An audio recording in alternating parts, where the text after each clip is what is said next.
Howdys and salutations, y'all! How are we doing? It feels like it's been ages since we did our last stream. I know it's not even been a week, has it? Like, no, we streamed on Thursday. So it's been 4 days. So it feels like a long time. And I gotta say, I missed it. It's fun. But I have been busy in the meantime because this month is Swordtember, and while I did not plan to actually do every day, I was just gonna do the days we stream. Well, plans change, and there were fun prompts, and so I've done every day so far. I can't promise we'll keep it up all the way, but we're gonna find out one way or the other. I'm gonna give it a fair shot. It's been a long time since I've done one of these daily drawing things for a month. Literally like 4 years. And I'm not showing that old art. No, maybe some distant future subathon reward if people want to see the art I made when I really didn't know what I was doing. I still mostly don't know what I'm doing, but I super didn't know. We're talking horrible colored pencil and then phone pictures posted on Tumblr. Oh, dark times. Not that Tumblr's inherently bad, but the rest of it definitely was. But made some fun characters, had good times, and I learned a lot about routine, something I'm still bad with, but better than I was. So I figured, why don't we take a quick moment? Let's look through what we've done so far, and we'll go from there. First off, we've got our Crystallian sword from day one. Y'all may remember that from Thursday. Feels like an aeon ago. Um, yeah, I'm actually really happy with how this one turned out. It's a cool design. I'm very proud of it. Like, there's still obviously flaws, especially in the zoomed up one. You can see some line consistency issues, some weird blips and bumps and odds and ends, but like, and honestly, this background doesn't really do the texture justice. I feel like we did better on that on stream, but it's still really cool. Day two, the prompt was candle. I thought, a lot of people are going to do a very cool flaming sword. What's a stupid interpretation of that? And I chose that option instead. Don't ask me how you wield this. I can't tell you. But I'm actually pretty happy with this one too. The wax melting and some other things. It's a fun, if phenomenally stupid design. Day three, or oops, yeah. Day three's prompt was really complicated, so I skipped it to come back later because I overthought it to death and didn't finish it or even get close to starting it. So I figured day four, if I needed to recover, let's go with the simple one. So my interpretation of elemental was to, go back to the basic art elements and, get some like Bauhaus 20s style. I realize this isn't strictly speaking Bauhaus. There's some extraneous stuff they probably wouldn't approve of, but I honestly, it actually does look kind of neat, and it was really stinking fun to do. I like I said, I love just messing around with geometric shapes and seeing if I can build neat looking things out of them. And this obviously has some different inspiration, but like it was fun to make, even if the results are, probably not the most impressive thing for Swordtember. Gears day three, though. I'm really happy with this one. The prompt was gears, which, let me tell you, my brain went dead and then had like 4 different completely undoable prompts. So instead of any of those, well, not for want of trying, I attempted a couple with false starts, including a sword made out of a gear that was like bent.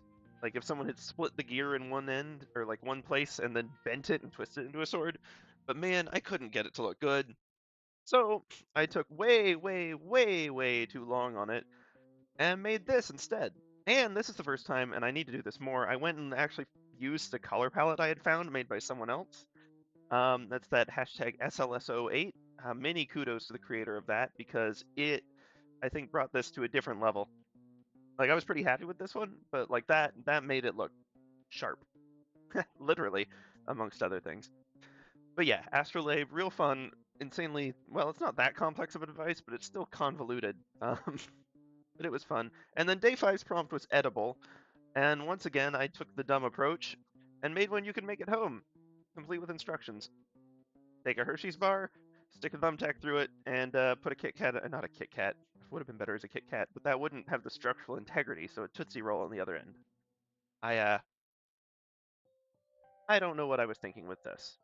But another one where I used another palette, I didn't stick to the palette quite as thoroughly. I used some shading and mixing and stuff.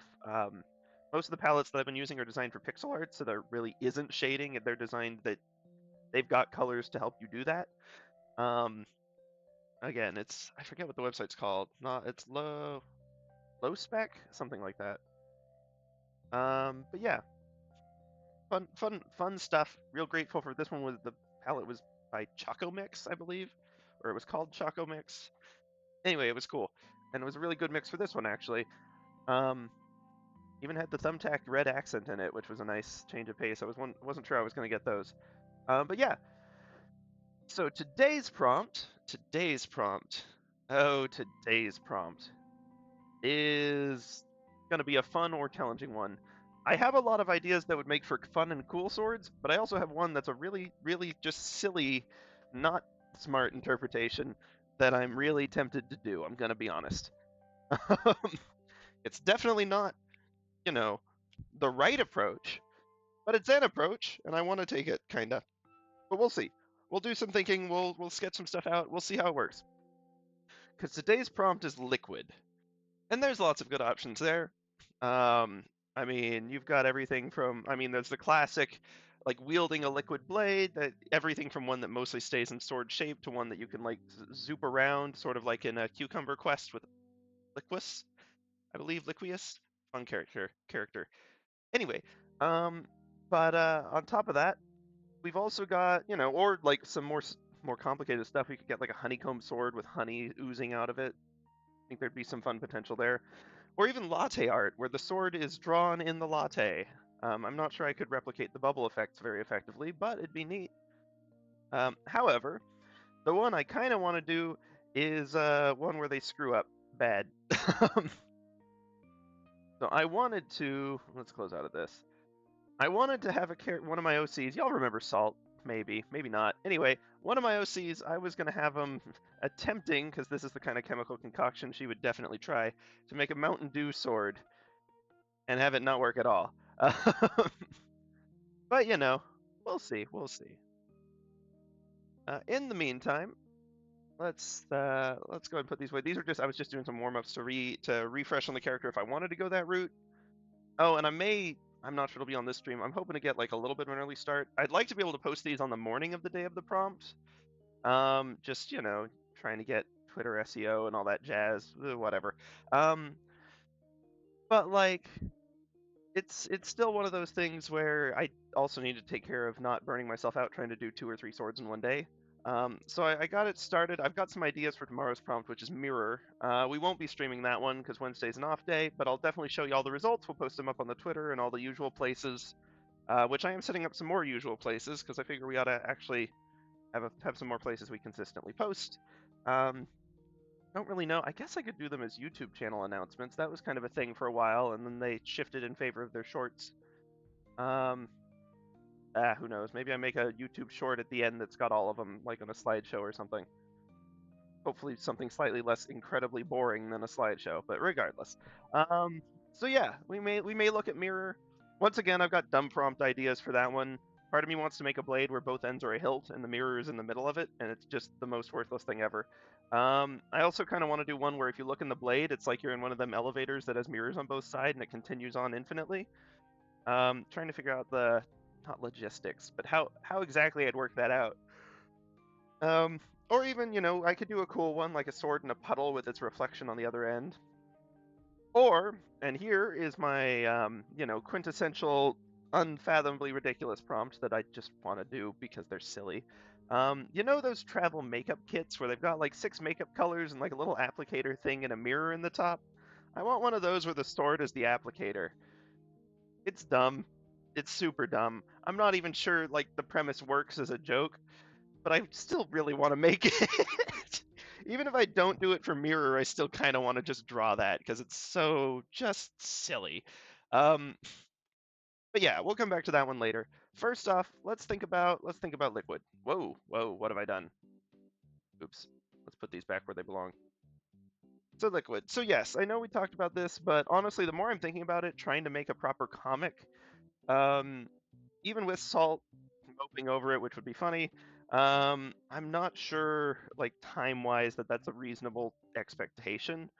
Um, I mean, I've attempted comic stuff before, and it just ends up scaling bigger than I ever expect it to, you know? At least that's been my experience. So I'm going to, instead of, maybe instead of that, we'll leave it on the back burner. Maybe that'll be a fun joke for the last day, or for another day. I'm not above continuing some of my silly ideas out beyond this. But honestly, the other option that sounded really good, in my opinion, although, I mean, feel free to weigh in on chat if you want. I, you know, I ain't your teacher. I'm not going to force you to say anything, but I'm more than happy for feedback or backseating or whatever you want to say. The whole point of this stream is that I'm learning to draw and y'all are learning with me, or correcting me along the way, whichever role you want to take, or even make your third path. I don't know what that would be, but whatever one you want to do, like by all means, all are acceptable. You don't got to say a word. But if you want to say a word, feel free to huck one in chat. Until then, let's actually, you know what I'm gonna do first? Let's go to low spec. Assuming I click in my dang search bar. There we go. Low spec. Let's see if we can't find a nice. I think the honeycomb one is our best bet. I think honey is a more interesting like fluid to attempt to draw. I also think it's a little more reasonable as far as blades go and my personal affinity towards more geometric patterns. But let's see if there's a honey or a golden one or something like this. Okay, well, let's see what honey milk is. I mean, that right there is a pretty dang good palette. This is by sounds.zip. I'd expect them to make audio clips, not... Okay, so that's one. Pardon my yawn. I have not been sleeping as much as I should have, partly because of Swordtember. That's on me, though. I should just take a day off if I need a day off. But I don't ever seem to do that. Anyway, let's look at some of the other honey ones. That was honey milk. Let's look at honey GB. Okay, that's cute. Is for me. It's not really like I love the purple as the shadow. It's a good contrasting. Like it gets really clean, just fun looking results. What are the odds to be right up here at top too? Hardware artist, computer, Game Boy, no. Sorting default. I just wanna. Let's see, honey skin. Okay, that's more. That's sort of more. That's very similar to the first one though. I think I'm not gonna click on this one. Halloween in July. Well, it's got some good fall colors actually. Let's see. Let's go with golden. Golden haze. Ooh, there's some potential with this one.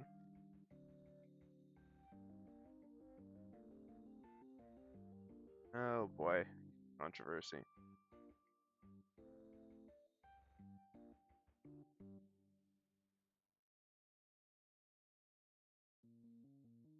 I have no idea. No idea what this is about. I wonder if they. We shouldn't go down this. We shouldn't go down this rabbit hole. I don't know. Golden 6 maybe? It's not bad. I don't think it's quite like the light tones don't quite nail the honey. Golden helmet. Oh, there's a lot of colors in here. That's maybe too much for a concise or coordinated palette. I don't want to get overboard on this. Ooh, that's actually a pretty good one too. Okay. Golden sunset. Good contrasty purples. Nice deep brown. Hmm. Hmm.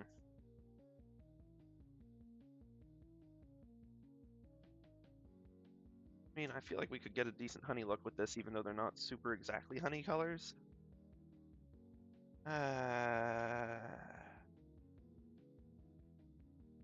Horde.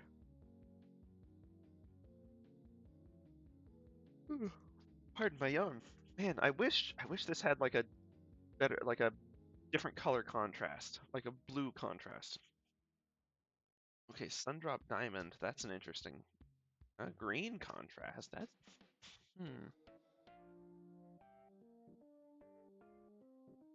even more for the highlight than the interesting. Interesting. No, I don't think I want that one. Afraid of what happens if I search milk. Oh, decent options both. Let's see. I never clicked Goldie blocks, did I?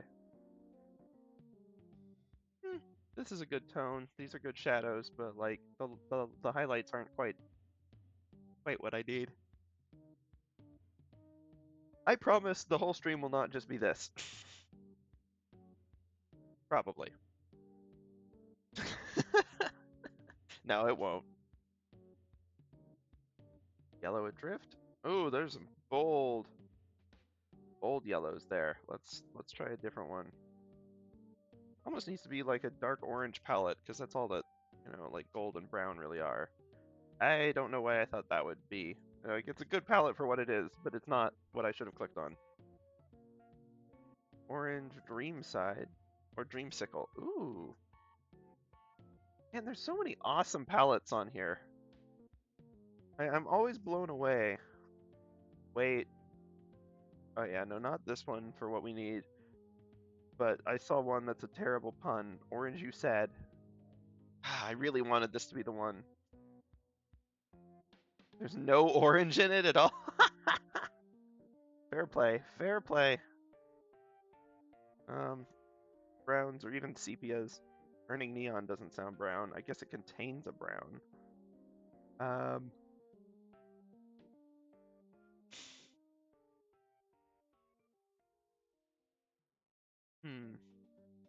Well, you get green and yellow. I don't know. They're pretty well. They don't necessarily flow in the way you'd expect, but they balance off each other nicely. Interesting. Anyway, could try just using the bottom line of this one. Okay, let's see. Golden Sunset, pretty good. I mean, this is clearly meant to be more of a honey color, and it kinda is. I think I'm gonna go with the Golden Sunset palette, though, honestly. Well, let's do that. Let me learn from my mistakes and not cover up chat in my own hubris. Hubris? I don't think that's what it is. Well, anyway. And you know what? Let's, from the very start, I'm cracking this open. I'm I'm making a, what do I mean cracking this open? I'm making a new palette, I mean. This one, here we go. Create new set. This is Golden Dash Sunset on low spec by someone named Polyfrog, it looks like. That's fun. There's always all these empty ones that I just really want to get rid of, and I wish there was an easy way to just clear them all out. Instead, I just need to click like 150 times. Just give me a second. Every time my mouse skips and hits the little color plus button, it adds another color to the palette, immediately undoing my work. So it's actually a problem. Okay. Let's add ourselves some proper colors based on this palette. The first one is FFECD6. FFECD6.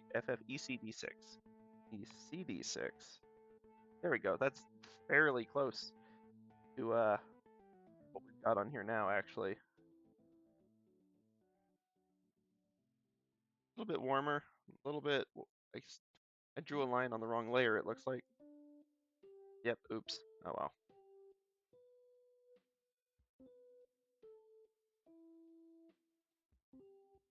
Now, not having that horrible white contrasting against it, it's a great white in other contexts. Should help. Let's go ahead and throw that in the palette. Let's get our next one. FFB873. Feels like a riddle. Okay, next up. Man, this sort of like, this one's got a tiny bit more reddish pink in it than my usual background, and it's like making my eyes unfocus. 765C. It was a cool green we got there, though.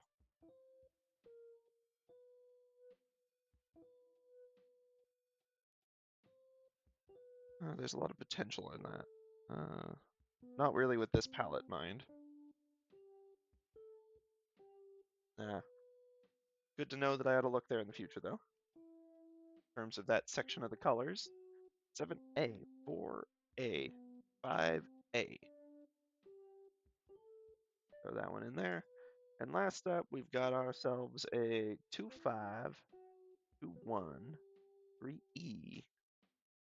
And we'll huck that in there too. Cool. Now I'll just make this a hair wider. And yeah, we've got ourselves a color palette. Pretty limited, but I think that's probably good. Keeping in mind, okay. Now the next question is for our honey sword, because I think that's what I'm going to go with, honestly. Honey sword. Which one do we want to be our core color? Because we want it to look light and honey-like. So I really, like, I know normally what I'd probably look at would be like, this would be our center and we've got a highlight in the dark and then like some alt backgrounds. Obviously you don't have to do that all the way. You can have different things. And if you're doing pixel art, like in the example on this, then obviously different areas have different things. This is just 2 shades, really. These are 2 different shades. It's not like a full spectrum. But I think what I want to do for the honey is nab this for our center color, this for the shadow, and this for the light. I think that's what we're going to want to do. We can use this as shading, or it might even end up being the background, or perhaps some bee colors if we need those. Because what's a honey sword if not without its bees, you know? Okay. So I think we've done ourselves some proper brainstorming there. Let's put away our warm-up doodles. That green on this looks positively horrifying. Let's get cracking on some sketch. Okay, so I'm thinking if this is our core color, let's oh, actually, yeah, first off, let's do the thing where we keep it on normal size and brainstorm a few blades. Never hurts to brainstorm a few, even with limited time. If this doesn't get posted today, it doesn't get posted today. It ain't the end of the world. I'll post it tomorrow. But I'd like to get it wrapped today. So honey things, obviously, you know, there's a ton of different. Like we've got the actual like honey ooze, which I'll have to probably look up some references for. I want to think of it as having like little bubbles and stuff in it, but I'm not sure I can render that just from my brain. How would it look if some had just oozed off? I don't know. Probably not like that. That looks like a stalactite badly falling off of a cliff. Anyway, so we've got that. We've got our hexagons, of course. And we can click. Ah, no, not that part. That's the only part I didn't want to erase. No. Good enough. We got the hexagrids, obviously. You've got like the actual bees. Sort of just doing their own thing. This is not the right order of operations if I want this to look good.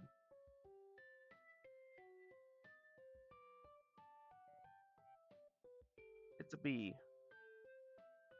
Here, we'll make it so it's looking at us.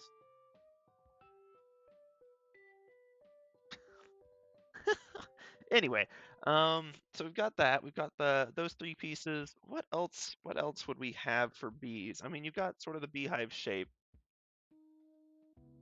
Classic hairdo. Which is inexplicably no longer popular. I can't imagine why no one wanted to have to try to maintain this on their head. But, you know, that really is just a hairdo, though. That's not... I never realized, but this is kind of like a Wi-Fi symbol. Anyway, that's the point of brainstorming, letting your brain wander on tangents a little bit. But let's do a little bit of thinking, mayhaps. That just looks like chainmail, which is neat. Not what we're drawing, though.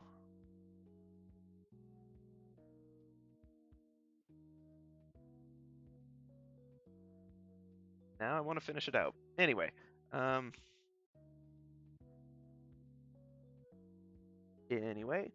bees aren't really associated with chainmail per se. I guess they're associated with flowers. You could have like a floral theme at the end of this. Kind of hard to do with the colors we have on this palette, but I'm sure that if we were clever, we could make something work. And even sunflowers aren't that hard to do, and we could kind of get some like stem stuff going on with a little bit of this.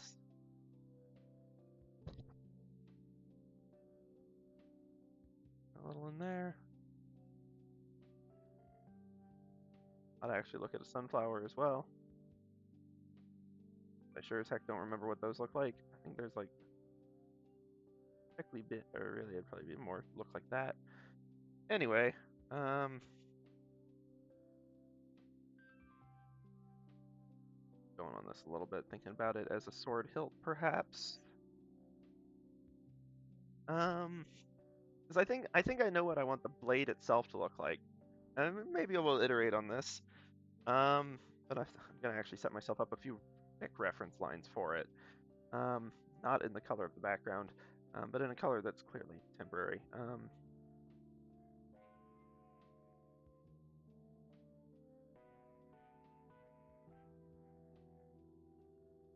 Switch that over a hair.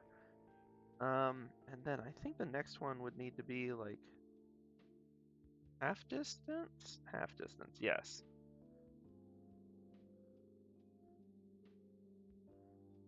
Feels like I'm making a musical, for a score, whatever the word is, for setting up the paper so that I can draw music notes upon it. Ay, ay, ay, brain. Not so hard to figure out, apparently.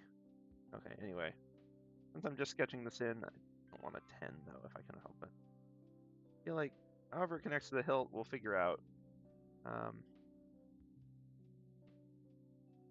should be at least something like this.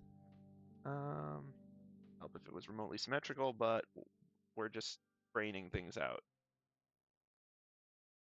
Something like that, and then we've got like our center one, then up, over, atom, down, back, up, over, atom, back. Oops, that corner. These are hexagons, I swear. I swear. I mean, and I feel like, just judging by this, like a length that would look nice, even if I, draw these on proper proportions, is probably like, 3 of them. Three iterations. Yeah. Of course, we could even have like a little honeycomb thing at the other end. But I'm not sure in terms of like having a bundle of flowers or something, how we'd want to approach the rest of this. Obviously, okay, so obviously, like well, I don't know if obviously, I want to put like a little tiny scene in each of these, like not a full scene, but just like maybe a bee here or there, clearly some honey dripping out of some of them. You know, bee things, maybe some flower petals, make it cute. Most of them are just gonna have honey. We won't go crazy on it. We could have like, I don't know, let's try to think about placement. We could have like a bee, not just sitting in the middle, mind, but bee, me. Um, get like a flower petal here, like maybe a little stash they had here.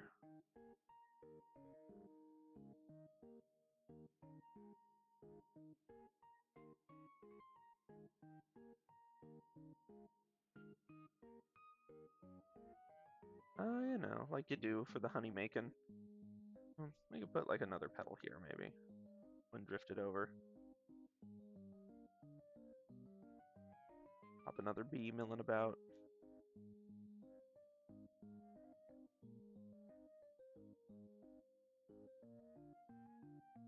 Happy bee. Oh no. I don't know. We can put small ones. Honestly, even that's probably sufficient.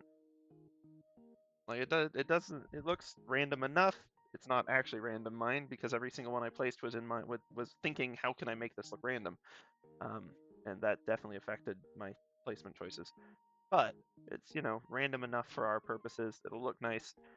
I think that's decent if we go that route. But let's look at some other options.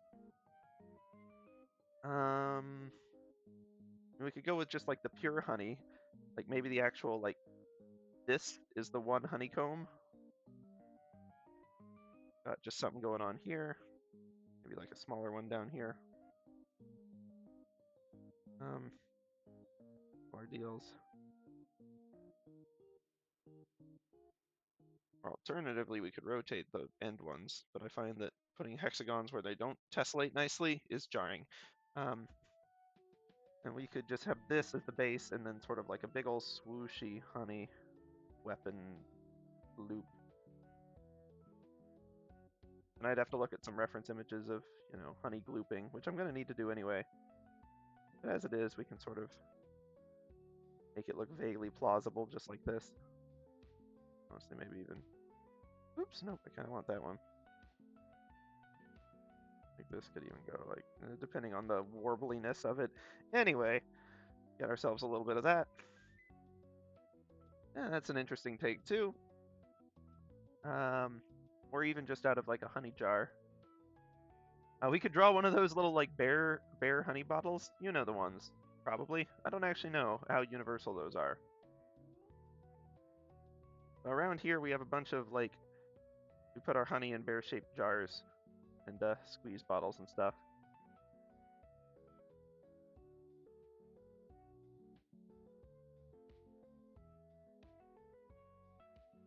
I like its little, like, bear paws. That's actually super cute. Maybe we do that for the honeycomb one anyway? Anyway, Zoopal sword, sort of similar to above, methinks. Bee itself. The sword is a bee, but then we're getting, I think, too far away from liquid. I mean, if we wanted a really ominous alternate interpretation, there's like bee syringe.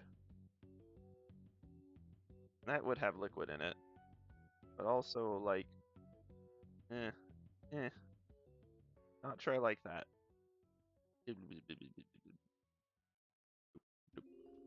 Anyway, nah.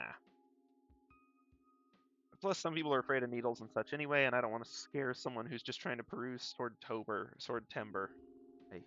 By the end of this month, so help me, I hope I get better at that, or get so unfathomably, so unbelievably worse that, like, I'm saying Swordjubrary and Swordprill.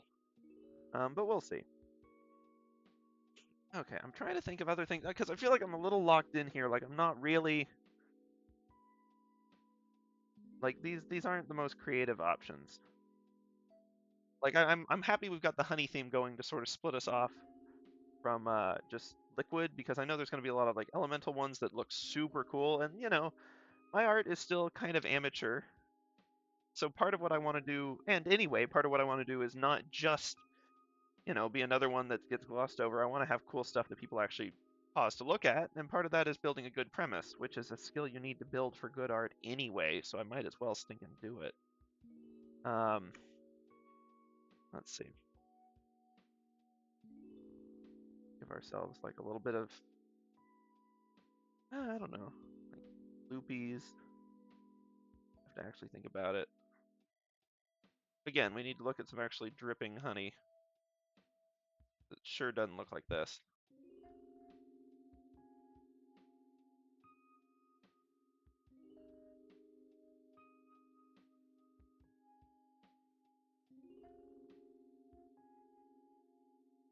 Something like that.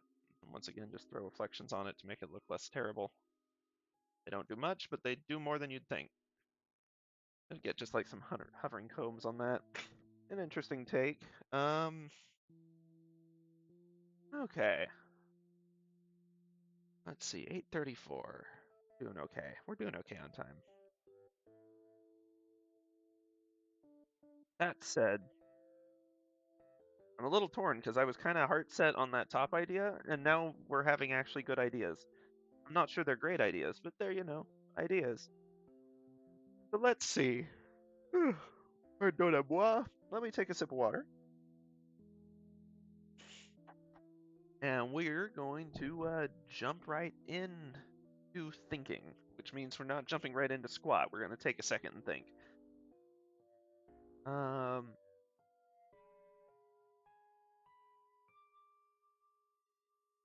Guess we could still, like, we could adapt that first one to our little hex tessellation. We could tessellate the hexes a little more, and especially around the hilt might be an option. We could put the bees in them and still get the honey dripping off the whole darn mess. Kind of an interesting idea. Mostly because I like the honey drip effect on the bottom of that one is why I'm kind of on board with it. And I'm not sure how I'd replicate it with the others.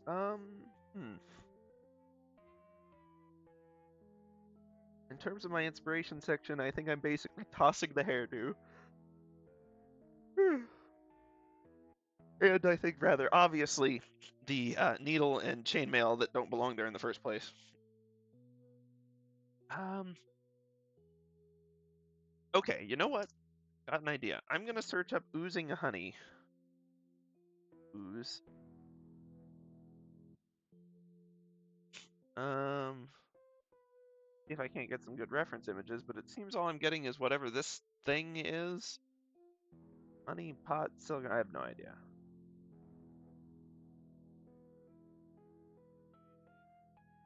Genuinely no idea. Well, maybe the word drip would be better since apparently ooze is some corporate title. Not that I want stinking trendy honey clothes. Photo of honey dripping, not clip art. Dag nab. Why is there so much clip art of this? Um, ew, and weird clip art too. Give me a second. I want to make sure we're drawing something actually plausible and not stinking horrifying. Um, okay. This is interesting. I think it gets some interesting. I want to put away. No, I want to focus on the image I want to see. Google Images. Why are you making my life harder? Anyway, come on. Ah, okay. Here we go. So I'll be honest, it's a lot more like smooth and consistent than I thought. Even when it's dripping from a few different sources, there's clear like blobs or globs, globules. Anyway, and I forget like when you're pouring it, it also kind of keeps its like folds and ridges for a little bit. It's an interesting texture. Um, and once one of these drips finally falls, it still gets the connecty string. So we could try. Give me a half a second. Okay, I guess we can't try that. No matter. Where'd it go? Okay. Let's see. I just throw this on my desktop. Honey 1. I'm gonna set us up a quick reference guide. Um,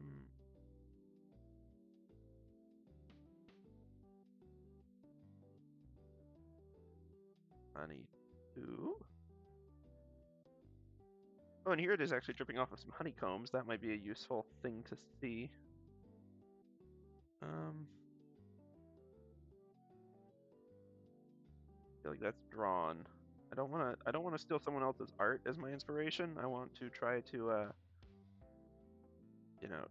try to do interpretation as best as I can on this. Not the like using reference as theft at all, especially not if you cite it, which we're doing here. Um, but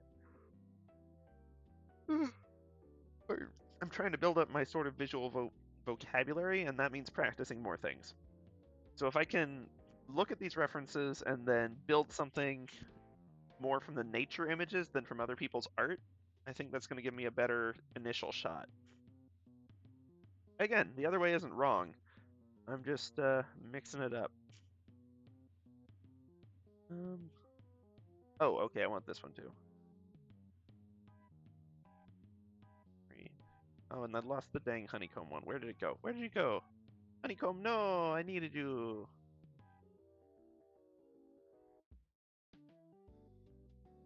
You were likely to be of great benefit and assistance. Is it based on this one?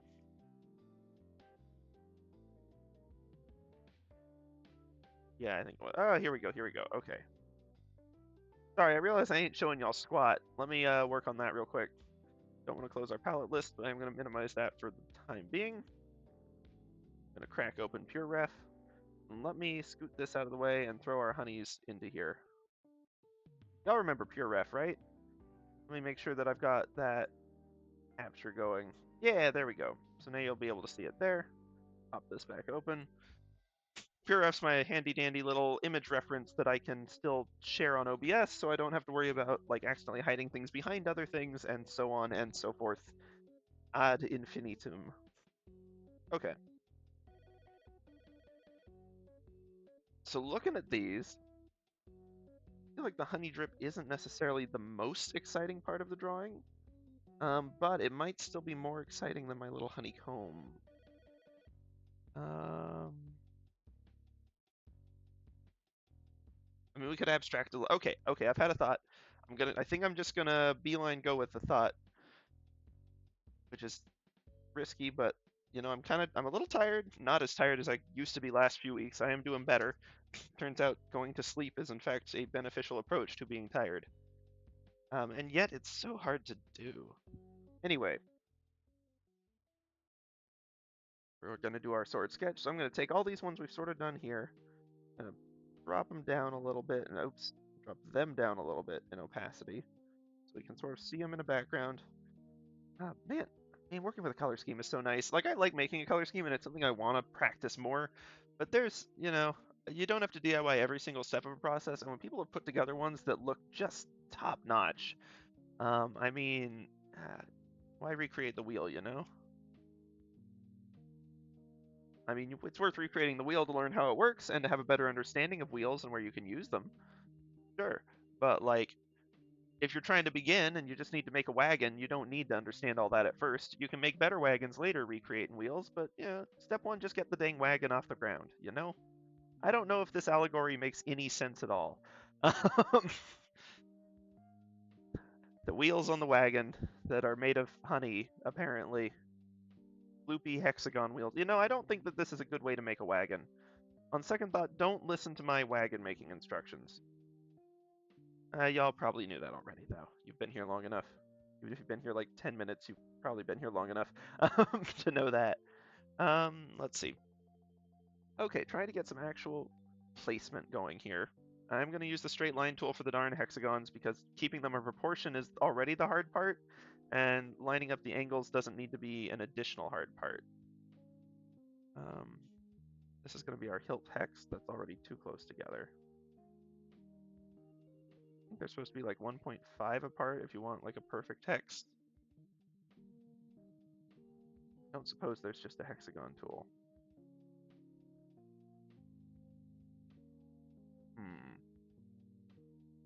There's literally a hexagon tool, y'all. Okay, for at least outlining and thoughts and stuff, sure, let's use the hexagon tool. Why is there a hex? I guess this is one of the many reasons there's a hexagon tool. Okay, one thing I do want to change on the tool properties. I know coding-wise, you always want to start top left, and if I'm ever programming, that's super what I'm going to do. But what I'm drawing, dagnabbit, just start from the center, please. I want to pick the point where I need the hexagon and apply the hexagon to that location. Hexagon. Whoa, spinny. Okay, so it works sort of like the ellipse tool then. Got it, good to know.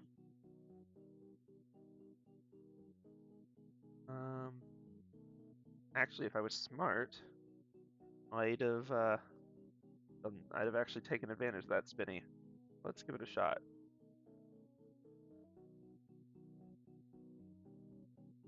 That one, yes.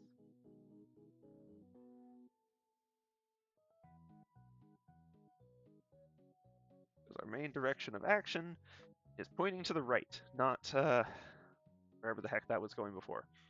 So I do still like the idea of maybe having, actually the hexagons maybe ought to be a shade darker and the shadow in them even darker because we're going to go with the light tones for the honey now, methinks. Whoops. Okay, I'm beginning to see why one would want a corner. No matter, that's fine. No, I wanted to rotate that. The size was perfect. And now it's not. So I can move it.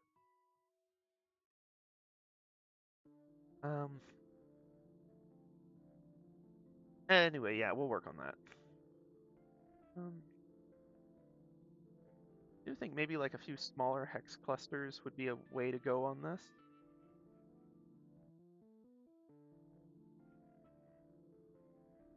And like another one, and actually, you know, do. Always hated the phrase "work smarter, not harder." Not because it's bad, but because I had a teacher in like middle school who said it to me constantly, and like it ended up feeling grating. But it is actually good advice and some that I should take periodically. Um, let's use the tools we have at our disposal.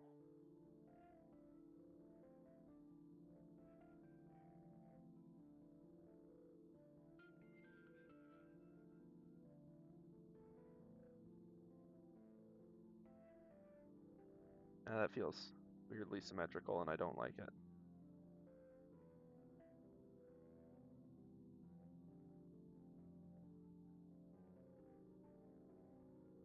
Did not grab that edge. No matter.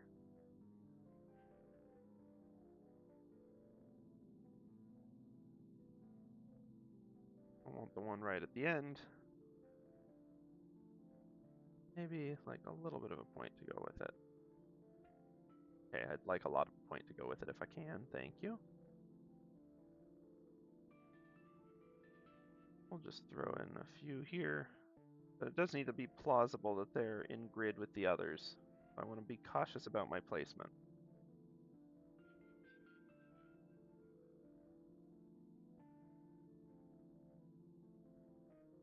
Even though I know this one will never be in grid with them, but it still sort of connects, and that matters.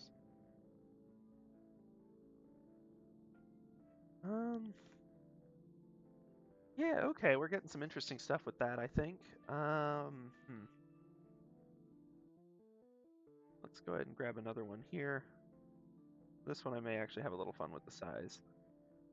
Whoops.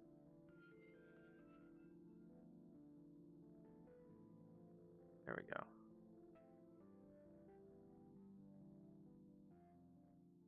Copy and paste. Bring it down to the other side too.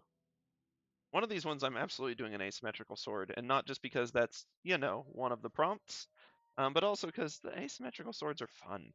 They force you to be creative in a different way, which is good, and something I need because there's a part of my brain that's just like, always do symmetry. Always. And as much as I like that part of my brain, sometimes I do need to tell it to, like, chill a little bit. Just a tad. Okay, and now let's go with the premise that we've got our honey. Oops, that's not the right tool whatsoever. Okay, actually, let's do Sword Sketch 2 for the honey, because I want to be able to mess with this more.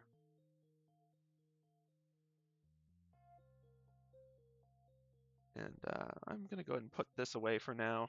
And let's toss our main align line too. Been helpful. First off, does this coherently have a sword shape and size to it? Yeah, it kind of does, actually. Except for, this. So that's fine. Let's get ourselves back to our lovely Millipen. Always enjoy the Millipen.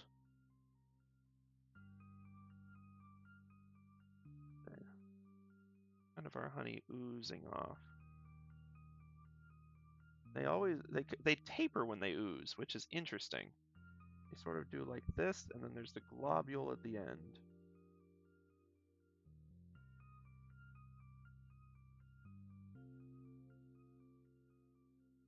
Typically a little narrower and longer and less. What? No. Less glibby glob on it, but we'll work on that.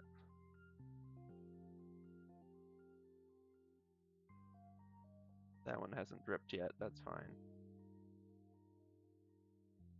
I feel like I'm gonna want like a thin line weight for the honey, honestly, which is kind of interesting. Let's imply there's like a lot going on with this one. And that it's just barely managing to keep the tension up. Ooh, that was close. Okay, yeah. This kind of globs down. I'm gonna see if there's some tools I can use to improve my globs, because they're not doing great when just drawn by hand.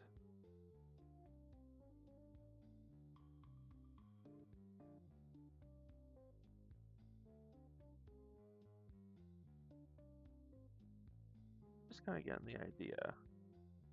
How to have like myriad drips coming off of this, drippy, drippy, drip. I actually kind of think this is working, which is wild because I'll be honest, I didn't think it would. Um,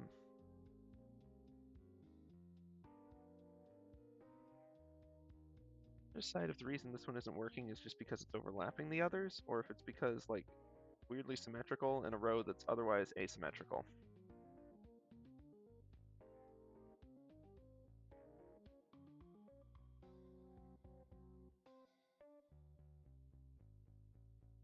Or if I maybe if I do this, is that going to imply too much form or width to the sword at some point? Actually, that opens up something interesting. Okay. Gives it a little taper potentially. Does make it look really kind of squatty though. It already was looking a little squatty. Let's just use this one. Let's see. Whoops, nope. Oh, I just realized what this is. This is an opportunity for me to geek out about medieval beekeeping. maybe I'll spare you that a little bit. Probably won't though. It's gonna happen at some point. Brace yourselves. Let's. That wouldn't go there. But it might potentially go there.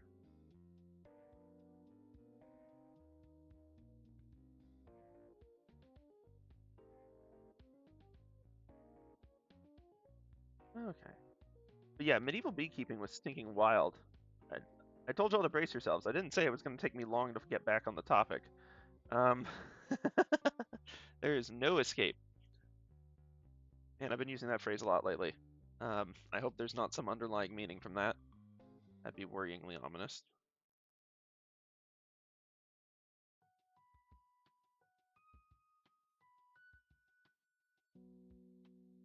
I'll get thinner where it's higher and thicker where it's lower.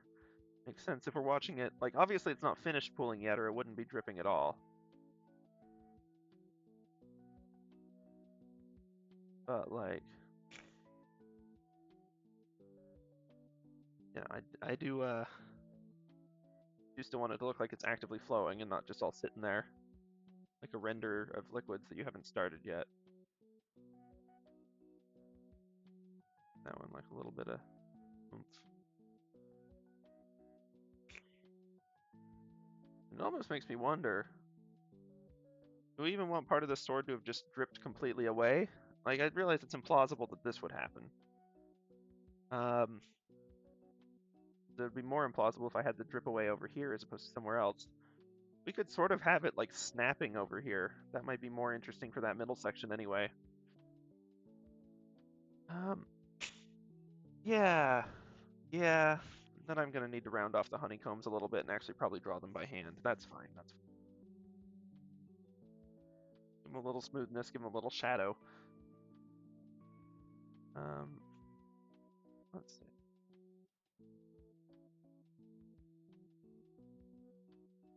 That taper, wow, that wibble wobble, not at all what I want. That's fine. I really ought to make it look like some of these aren't necessarily in the front. Add a little depth to this, maybe.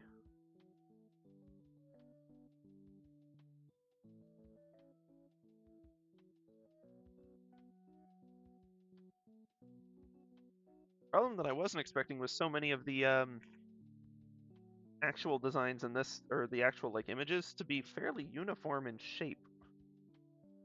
That was not what I anticipated.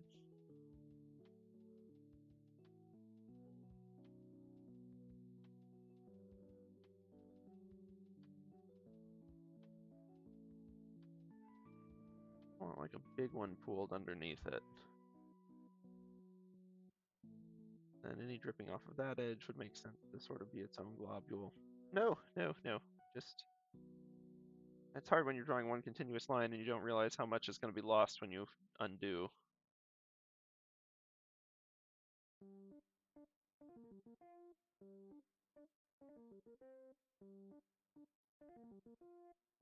Or get one of those where the bubble's like moving its way up there.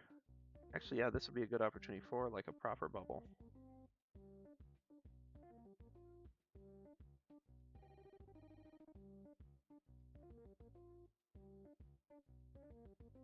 We'll tweak these a little, obviously.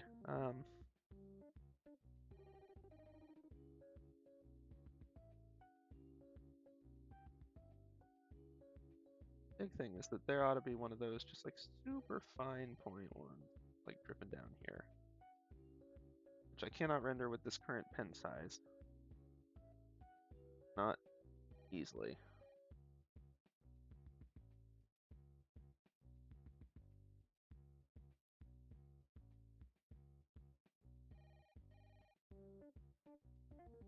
Join the music.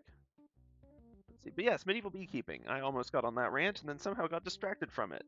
And what a tragedy it would be if we didn't get our medieval beekeeping rant. But yeah, no, it's fun. They really liked bees and they were fascinated by their organization and order and like the stuff they did. So there were a bunch of little like so early on, early church period. We're talking like early Middle Ages, like, you know, like 800s, 900s, 1000s, thousands, I suppose, for normal people. Um, but like they basically had little.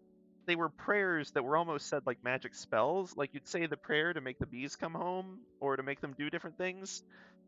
Because they were a little worried. Like they send out the bees to go, or they let the bees do their own thing, and they want to make sure A, that they're safe, but B that the bees come back. Um, and so they had little prayers for it, which I think is sweet. Um, I think there was a patron saint of beekeepers and apiaries and all that jazz. Um,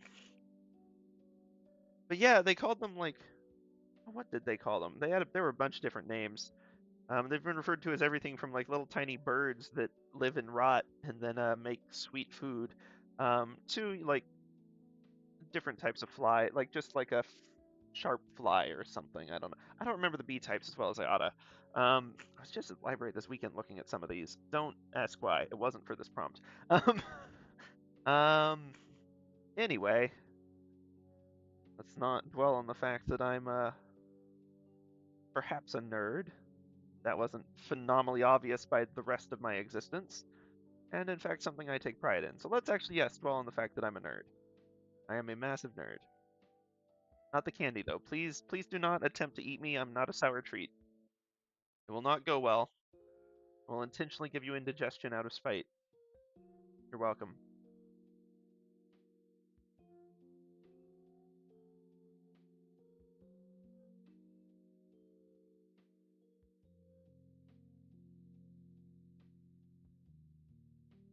Let's see. Honestly, we could even have like a few dripping onto this one. They do need to drip vertically down, or else gravity stops making sense, and immediately this stops being believable. Let's. Hey, no, no. There we go. There we go. Even have another one in the background that's sort of doing something, like on a different layer behind it, so it might be a darker color. We'll work on that. I feel like this part is going to be the most tedious and long part.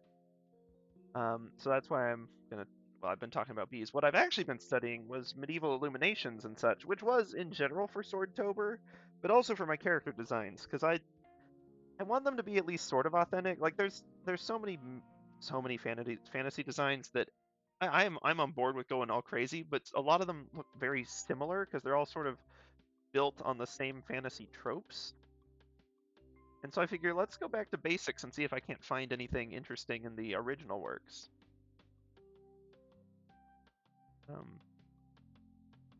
Which, you know, I think is worth doing. And also I want an excuse to go to the library and renew my library card because it expired in stinking 2020. Not my public library one. At another place, one of the private ones, but it's fine. Still a free card. Thank heavens. But yeah, so it's I missed going to libraries. I forgot how much I enjoyed just hanging out there, even if I end up not getting useful books, which is more often than I'd care to admit the case. Does happen though. I don't know what I thought that drop was going to be. I don't know what I thought that's going to do.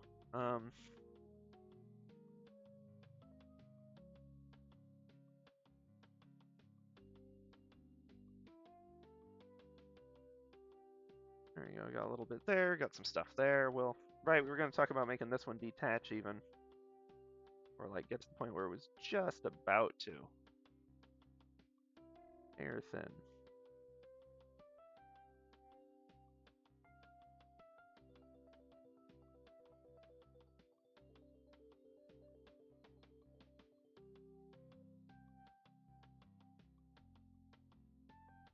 Oopsie doopsie, I'm on eraser mode, which might actually be the right choice for that, but that's fine.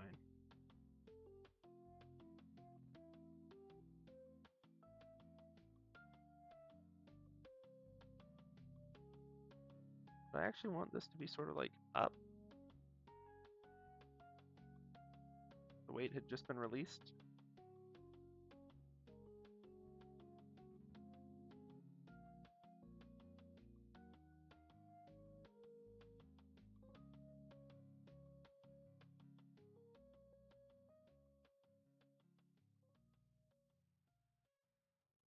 Something like that, maybe?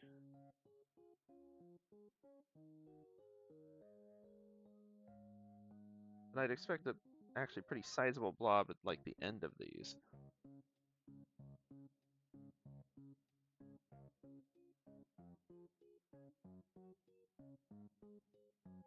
Oops, nope, not that. If we're gonna do this, let's do like some of the other drops. I'm gonna move some of the drops to a back layer, give this a little more depth. But I think that's good enough for outlining sort of like where we want the honey to go and some interesting things for it to do. So I'm gonna suggest, since we're at the we're at the halftime mark already. Time flies when you're on a deadline trying to draw a bunch of swords. Haven't even drawn any bees or combs. Anyway, so we've got our sketch, sort of. The honey may end up being a final layer or being close to one, like just because we put a lot of detail in it, and there's, I'm not trying to do like a full proper process on these. The point is being able to pump something out consistently.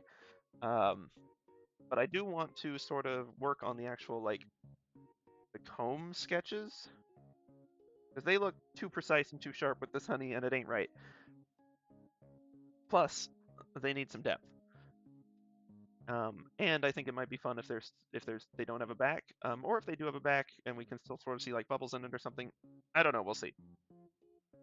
So what I'm going to do is I'm going to zoom in. I'm going to pop this layer sort of background. Whoop. Uh-oh. Did I draw any of the honey on the honey layer at all? None of it, you say? Oh, good. Oh, good. Okay. Good news. This is just sword sketch. This is going to be something different now because we have failed to do what it was going to be. Sword, ink, comb. Sword sketch is getting minimized out a little bit. And the comb is going to get our middle color, and we're going to sort of smooth some of this out. And I'm going to go with a thicker line weight for it. But not on its layer. It ought to have some actual like imperfections in it. Just because, it's a natural thing, and even if the bees are pretty good on their form, like these things aren't always consistent or perfect either.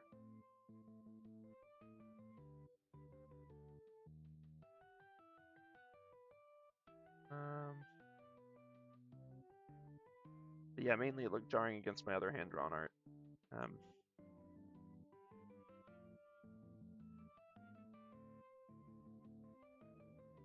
We'll see if this goes. I'm just trying to throw... Okay. I shouldn't be trying to quick throw stuff down for the entire process. I want to actually have some that look decent.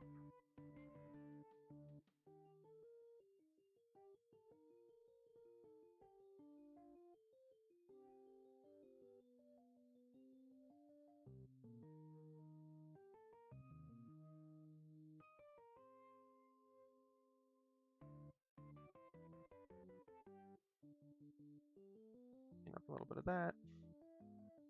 A little bit of that. You kind of want to fix these ones. And this one, that was the big one.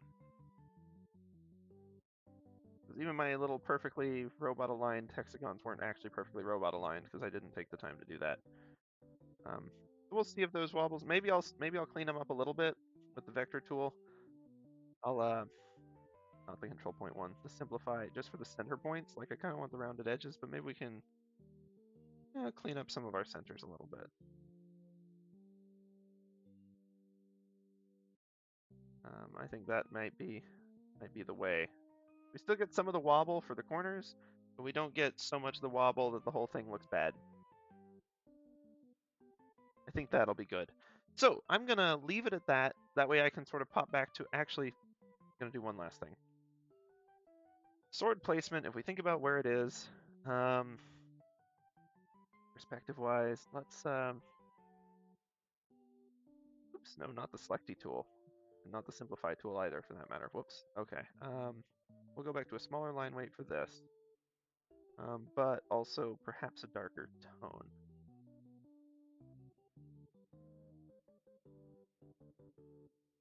I don't want to be at an angle where we can see all 6 sides of this, really. I'd like to be at an angle where we can see about 4 of them, maybe even 3. But like I said, I like my swords to be not just like direct view on the viewer, because I get sloppy when we do that. Because you can just sort of, you don't have to think as much about the perspective, and I'd rather have to train that brain muscle, for lack of a better word. I am going to have to put shadows on this, but that's definitely going to come in like the colors layer and not the outlines layer. I'm just going to throw some quick ones down here, and then we'll go on a break, and I'm going to come back and see if my eyes look at this and like hate it, or if we're on the right track. So, I will be back in just a moment. I recommend everyone stand up, stretch, use the restroom, get a drink of water, whatever you need to do. Go get some honey if you're so inclined. Go to your local library. They've got cool things, I promise. I guess unless they don't, but they pretty much all do. Okay, and we'll be back in just a couple minutes. I will see y'all then.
Howdys and salutations, y'all. We are back at it again. Hope you had an excellent pause for anyone who may or may not be there. I'll admit, I've never been that social media or Twitch savvy. So I see a few people in chat who I know are bots, but I also see a few who might not be. So greetings and salutations to y'all if you're actually here. And if you're not here, please help me get rid of your bot. It confuses me and it makes it difficult to tell if I have an audience or not. I don't understand the appeal. But anyway, back to the matter at hand. We've taken a little pause, we've let our eyes rest. We're going to walk back to this project and say, hey, this dripping honey actually looks pretty cool. I may have been overthinking the level. I can clean it up a bit, but I don't need to worry as much as I thought I did. It helps having the honeycombs have a little more definition, though, I will say. So I think it was a line weight issue was part of the problem. That said, point B on the honeycombs. The big one looks okay. I realize proportions aren't right, but like you can tell vertically this is comparatively pretty far over from this one. However, I think that's okay. I'm okay with some imperfections, but all these weird wibble wobble lines on these ones gotta go. I'm sorry. I gotta do these right. Because it is distracting even at a distance.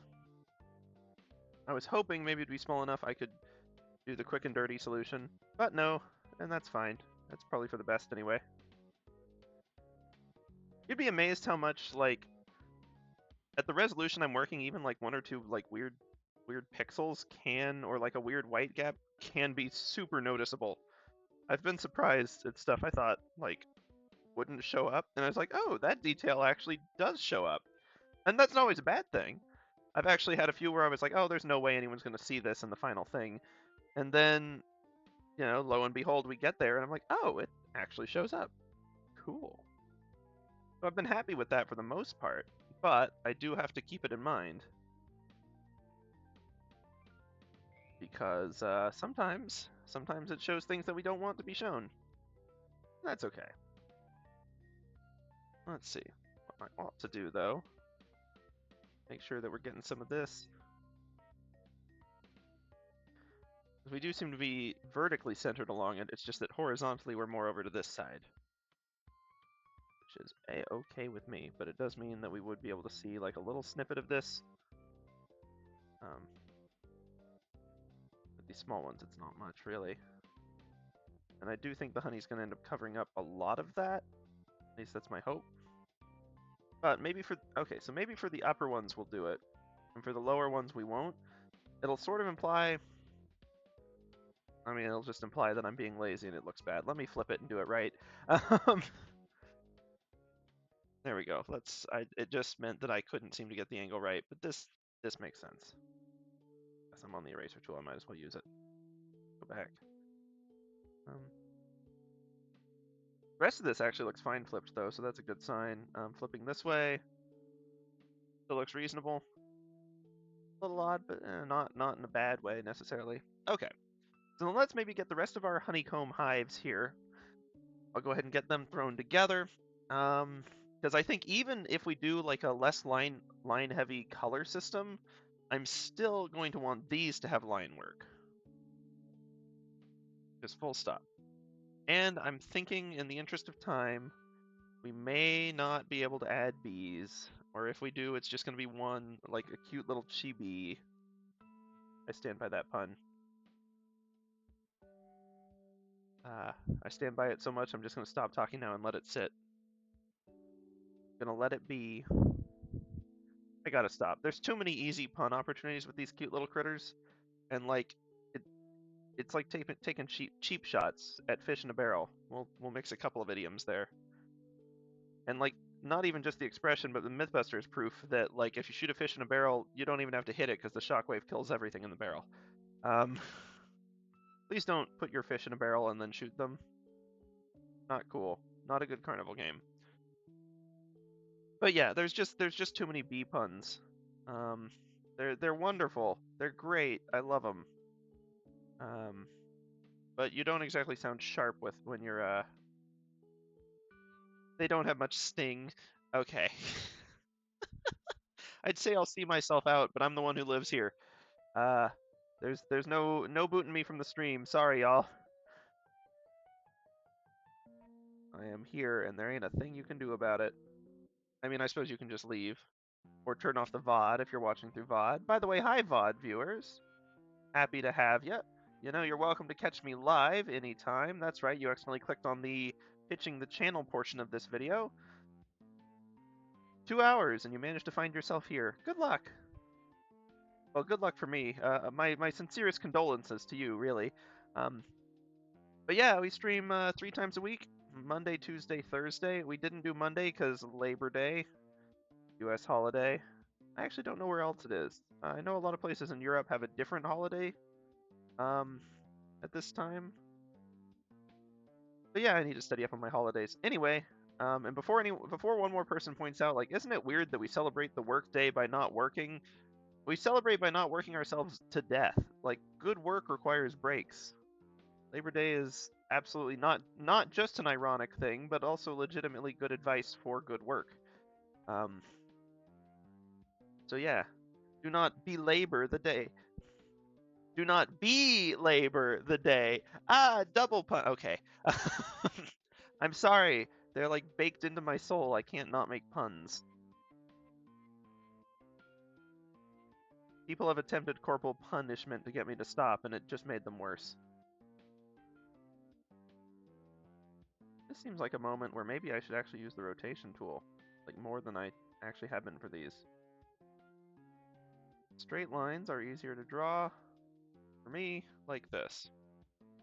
There's no reason not do it like this when I have the power.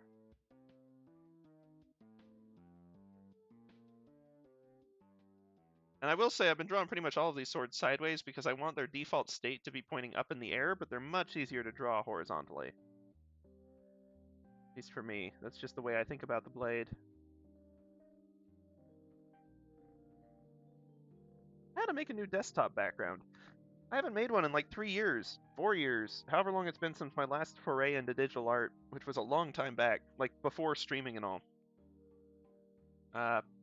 Using Krita. Here's a time marker for anyone who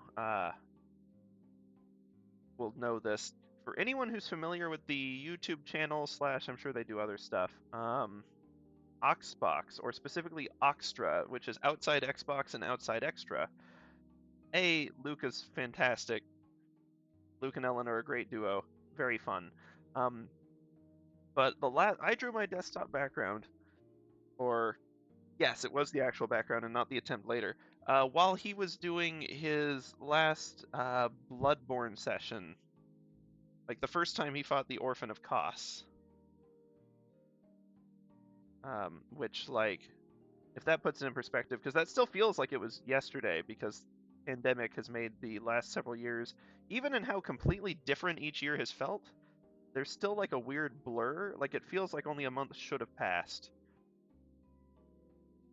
But like it hasn't. Like at this rate, I'm going to be halfway through my 20s. Oops. Oh well. Such is the way. Not much we can do about it. Except take safety precautions, try not to hurt other people. And definitely don't waste your life getting caught up in internet flame wars about things. Never worth it. Even internet, just like pointless conversations are a burn of time. Internet conversations that make you actually angry are like, you're literally giving up your life to do that, and you are gaining no benefit from it. Because even when you win, hey, you never win an internet contest. You're never, ever, like, you may get a polite response or something, but you're never going to bring someone around to your perspective through an internet argument. At least not in any of the venues where people tend to get into internet arguments.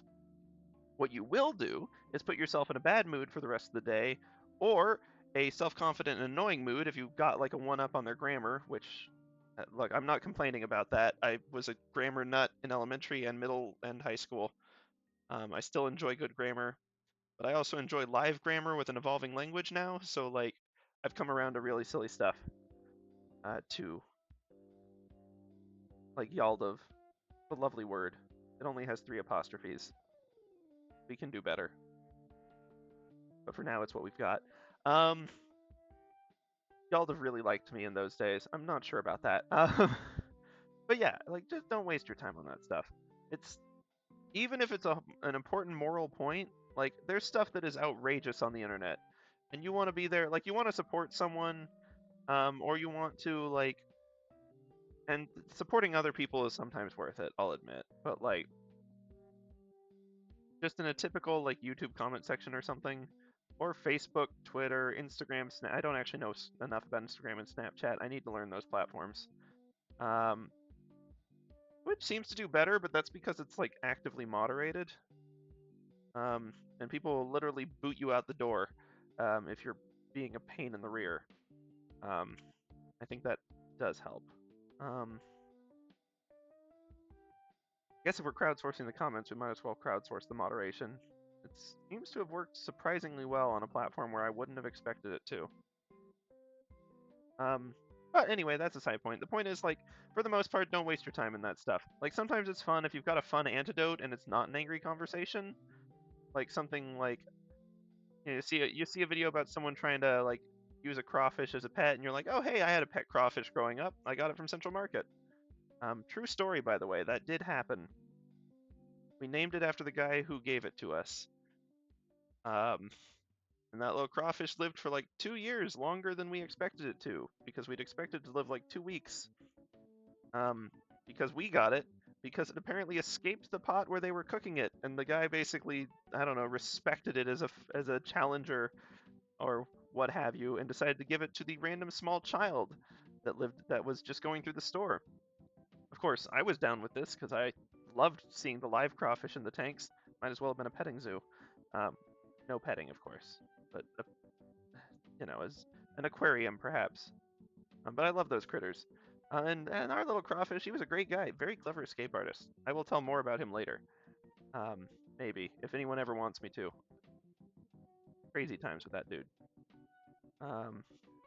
He was angry frequently, or confused, or I'm not sure a 6-year-old was really equipped before, like, easy access to internet, because all the articles we could find on how to care for a crawfish were, like, preparing to eat them, and that wasn't really our goal. So yep. Anyway, yeah, cute crawfish. Don't get caught up in online arguments. Share a funny story if it's a friendly conversation. If it turns sour, just leave. It's not worth your time. Never worth your time. Fun fact, there's a whole world outside of the internet that, may not always be better than the internet, but is definitely always better than internet flame wars. And I always come out of those things feeling dazed, like win or lose, quote unquote, if you can ever actually achieve either of those outcomes. Usually it's stalemate of misery because there was never anyone approaching it in an honest, I want to learn more. But anyway, but yeah, like it leaves like a haze over you. It's not immediately obvious at first, but it just puts you in a bad mood getting involved in those things. And I see people who argue in comment sections for like months back and forth, and I wonder what they're doing with their lives. Because I know they could be happier. Like, I'm not even criticizing, like, oh, you're wasting your life on the internet. Like, just like, why have you chosen this way to spend your life? You can literally almost, there are so many things that would make you happier, Like, you could be doing things that don't make you mad. You could be watching a YouTube channel you don't hate, so why are you in the comments section angry about this one? Or you could be watching more videos on that YouTube channel you like, instead of arguing with someone who doesn't like it in the comments section. Either way, neither of you should be there. Leave. Go watch the videos. Unless they're just argument videos, in which case, find yourself better content. Unless, like, you really do glean proper joy from that, and not just, like, feeling like, ha, we trounced those idiots. Because, YouTube video tutorials about arguments are always stinking chock full of ad hominem garbage, and anyway. That's my rant for I need to listen to my own arguments because I get caught up in internet stuff all the time. Although I do, occasionally there's really fun things. Like, you can end up in a comment chain that ends up going for, like, months, but it's just purely, like, silly nonsense. Those are fun. but they're rare. But they're fun. Worst mistake I made was getting an early comment back when I used to watch political like commentary stuff online, which was a mistake. Early 2017, so the world was politically very, very angry, just everyone. Back when I was doing that, I would occasionally leave a comment on stuff, but I knew that, like, I was watching reruns and old stuff from like a week ago, so it was never going to get seen.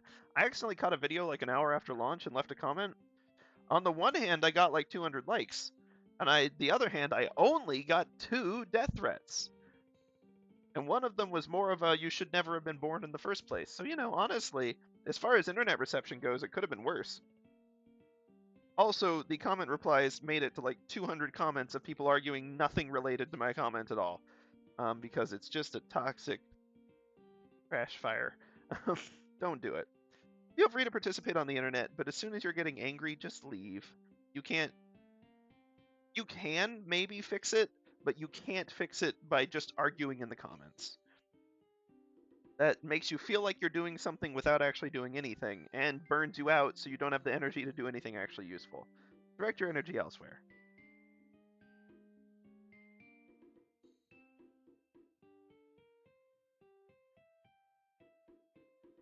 Like, definitely direct your energy elsewhere. Like, fun fact, you can be happy. That's a thing that people can be. But you can forget that when you get caught up in those. Okay. We've got hexagons. I think I'm not going to bother with this too much. I may do occasionally like the side pieces to show that it's going into the honey, but I'm not going to do the outside full. Possible exception being this one ought to have like a little bit. But I'm okay with it just sort of fading off into the honey. If we want any more than that, we can get it with color. The big ones, maybe a little bit. We'll get this one. We'll have like a little. That one might be more visible. Fine. I don't know where I think I'm going. There we go. Right to the end. Perfect. Just as planned. Maybe like a little will be visible on the bottom here as it's dripping away. Well, it might be visible on the top here because it's kind of thin.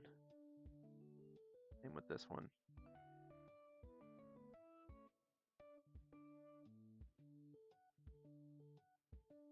That's fine. But I think those are probably the hexagons we're going to use in our final. They're mostly okay. Let's get ourselves to some honeycomb. Get ourselves some honeycomb rings. Okay, what I'm going to do with this is I am going to actually grab a non-vector layer. That's right, we're doing raster.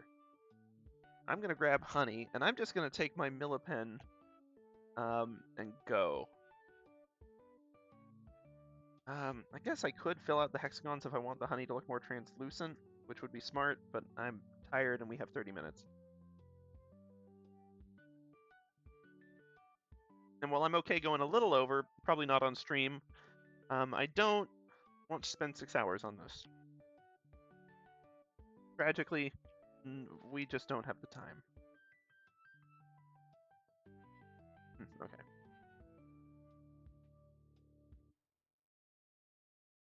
Just gonna try to get some rough outlines in here first. I'm not gonna worry about going behind these because I'm gonna just do a different layer for their background with some actual proper shading and stuff.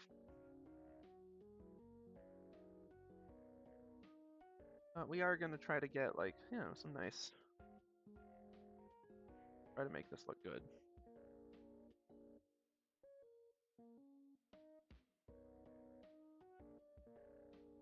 Oh, this song. Okay. Unpopular opinion time, and I hate when people say that because there's internet's so big that you can hear everyone's opinion no matter how obscure, and they'll have fans. So every opinion is at least a little bit popular. I hate to break it to you. Even murder, a lot of people seem on board with that one, especially if you go to the wrong places on the web. But like actual, I think unpopular opinion based on what I've seen on the internet. AK Slider creeps me the heck out, and I don't want him on my Animal Crossing island. I wish he would go away. Like, I did all the quests to get him there and do the concert, and then he just shows up no clothes. Like, which is weird, because all the other villagers have them.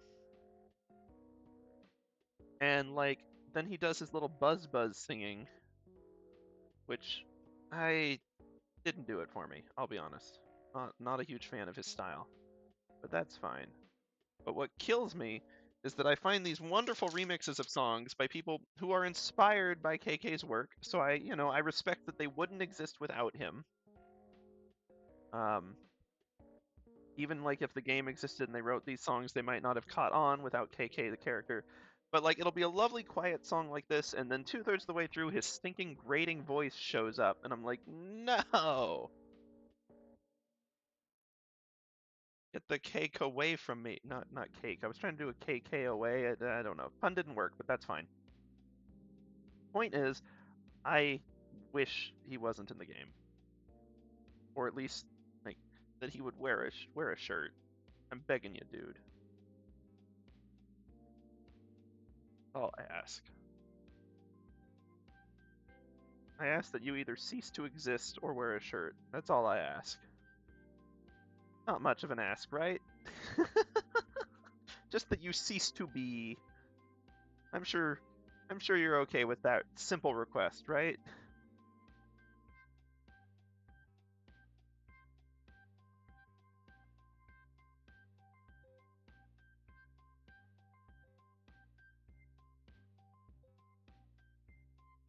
Okay, let's see. How do we want to do this?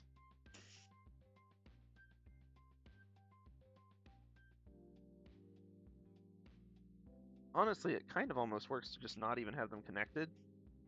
Like, I'm trying to think, if we just have like our sort of honey blade, like there's the clear hilt, like we're definitely getting a little more abstract.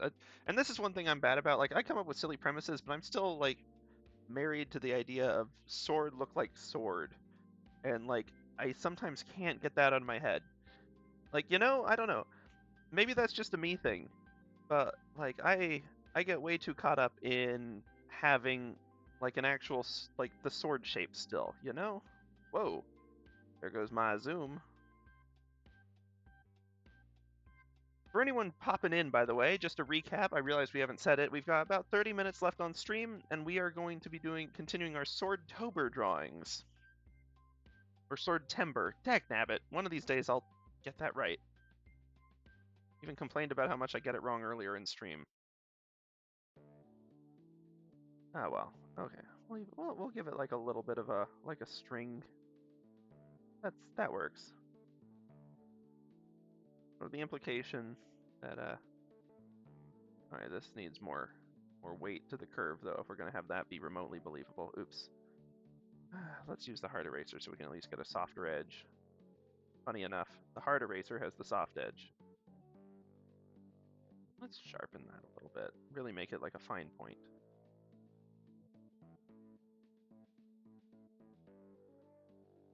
Okay, this blade actually is coming together with some potential. I had a lot of different overambitious ideas, and while this is still objectively one of them, um, I think that this one's going to turn out okay.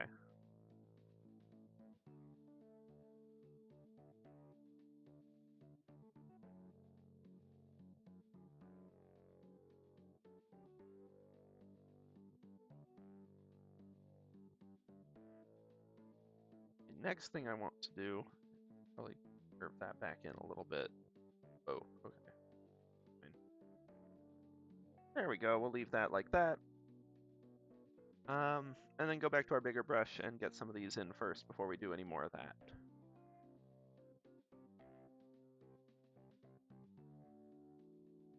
Yeah, I think we're gonna, for the sake of the style a little bit, I think I'm gonna save the line work for the actual honeycombs. I think that that's gonna give a nice contrast between the rigid structure of those and the sort of softer ooey gooey honey. And it's going to, well, honestly, mainly that. But also it means I get to experiment with lineless, which I think is particularly good for like liquids and stuff anyway. Personal choice on that.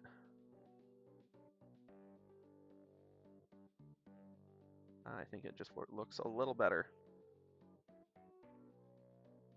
You're not beholden to a line, which helps with transparency stuff a little bit.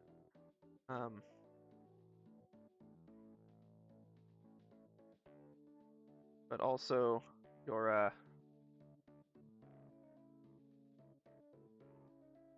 honestly, it's mainly that. I think just having the contrasting textures, basically having the lines for the rigid part and no lines at all for the sort of fluidy part, is going to give a little more contrast. I think it's going to make it more interesting. I don't know. I think it'll add something.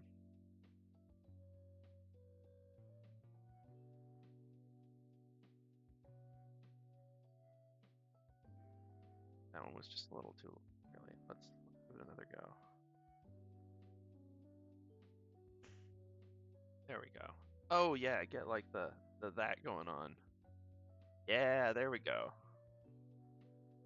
Ends in like a blob and then sort of just like tucks into the rest of it because it's a little bit sticky still. There we go. That actually looks cool. Okay. Wonder if I can apply that anywhere else in this. Back to the bigger brush. I'm just gonna try to get some in color going. And you know, I don't need to color this in, but I want to be able to visualize this all at the end, so I'm gonna, because it's easy with the big brush. We'll hop down to a more reasonable brush, but still sizable. Here we can do the zigzag there even.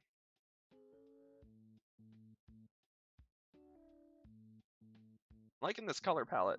Yeah, I think it works well. I was a little worried at first that we wouldn't be sufficiently honey colored. And yes, I'm going to intentionally ignore the bee pun I just made. I think we've sort of exhausted that opportunity, the bee puns a little bit. So we'll get, they're on cooldown. We'll come back to them probably. I almost just made another one where I said probably, but probably anyway. Acknowledging that you skip a pun is not making a pun, and I stand by that. Y'all need to appreciate that I could make so many more puns than I do. I am showing mercy. Okay,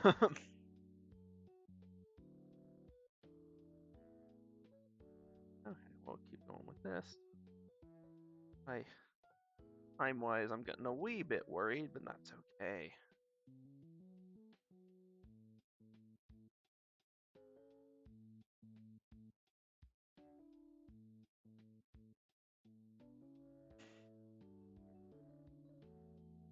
I'm gonna have to get a little creative with the coloring on the actual comb too, because I realized that I've only got the 5 colors, and the color it is one of the ones I would probably choose to color it in with, given the option.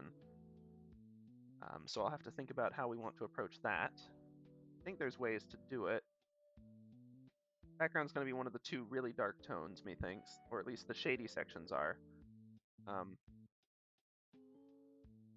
Maybe it needs to be, maybe it does need to be the honey color too, in which case it's good I've been coloring it in.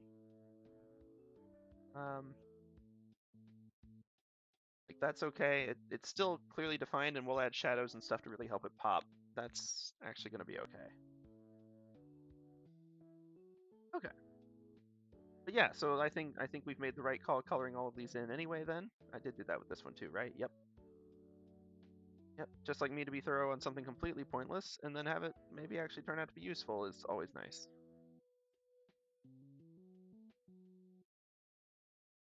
This one, I guess because it's lower down, doesn't have as much honey dripping on it. So it's a little closer to the edges at some places. Interesting. There's 2 things I'm going to do with shading.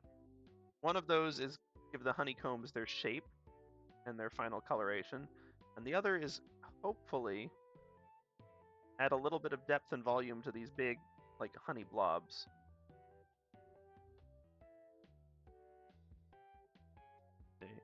That's a shame it's a Tuesday, or else I'd raid Honey Goblin after this. It feels like that would be fitting, you know?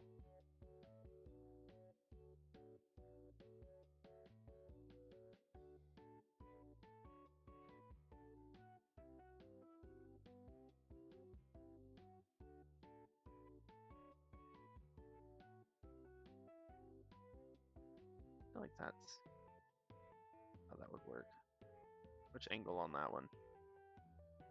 This one's got some interesting spin, so I'll leave it, but I don't want to give them both that interesting spin, you know? I feel like that would be too much.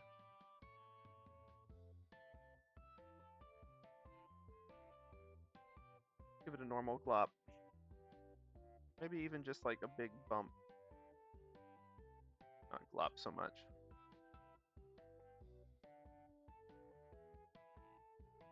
Like clearly a bump building towards a glop. But it ain't there yet. There we go. That gives us a little more interest with some of these. And I think we can get one more of like our really stringy ones going in here.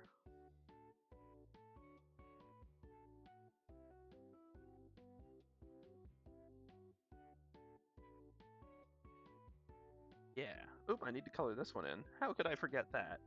The most important thing that wasn't important at all when I was doing it. There we go. Easy.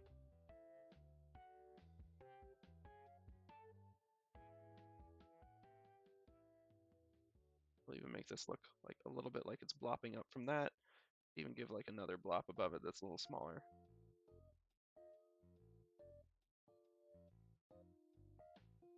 Oh boy, there's still so much sword to color.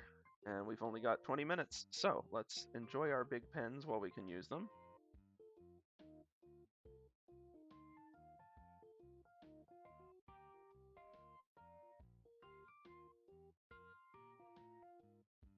You know, these hexagons has given me Civ 6 vibes. Or Civ 5, really, both of them. Both fun games, both horrendously time consuming. I really haven't had time to play them much at all since I, started college, let alone got a job and all that jazz. They're fun games, but I will admit, 6 especially, like, once you'd figured out an approach that won, it, like, worked always, pretty much. Like, even against the deity AI, I ended up, well, maybe I got lucky, but also I just didn't have issues with them. Like, they weren't challenging, and so the game got redundant. And I don't, like, really play it with friends, because none of us have, 16 hours to just set aside in one chunk and hang out.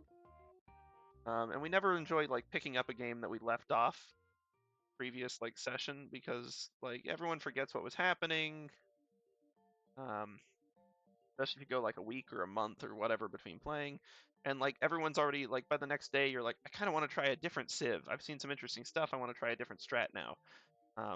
But you're locked into whatever you were doing before, which ain't super fun. Realize I'm covering up some of the line work here, but that's fine. We're going to try to deal with that via shading. I may have spent too much time in the planning phase, but I don't know. I needed most of what I ended up planning, so like, can't really say it was too much time.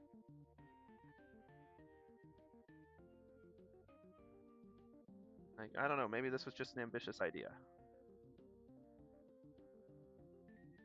In fact, I'd say with some confidence that this is more ambitious than I would usually try to go for, but so is the Crystallian, so is the Astrolabe, although I regretted the Astrolabe. Like, a lot of the ideas have been pushing the boundaries of what I would normally attempt to do. And I'm good with that. That's been fun. But I do need to be careful that I don't burn out. Like, we're not even a week into it yet, and I'm already feeling like, oh, this is hard to keep up with.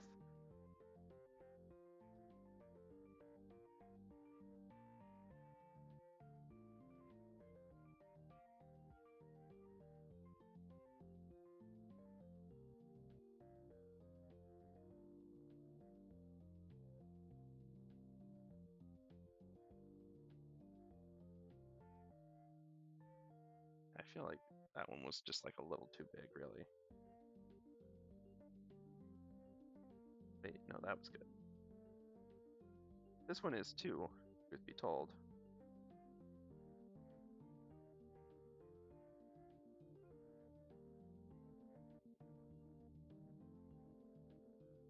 Get some interesting motion with it, sure, but like,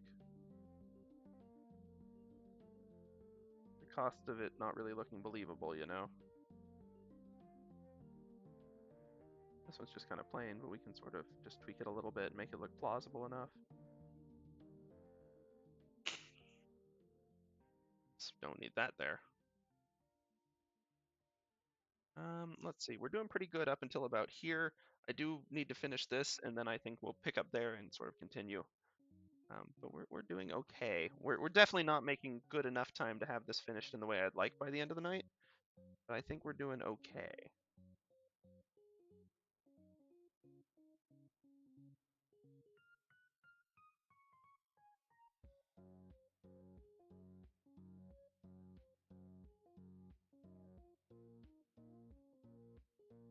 That would have to be weighted down a little bit. Sort of get like a... I need a finer point on that, really. We'll go with what we were using on the other one. Here we go. Looks like the honey just dropped.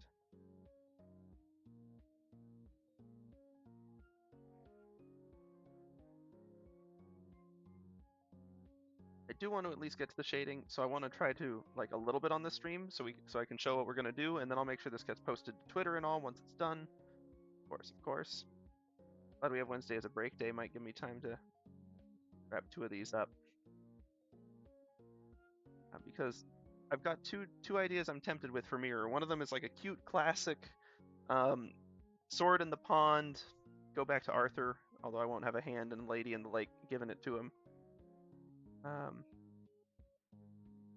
Something that would be quite, that might be a little on the nose and wouldn't capture the mirror as much. I guess you go with a mirror dimension blade where it cuts rifts in space. That'd be kind of a neat approach.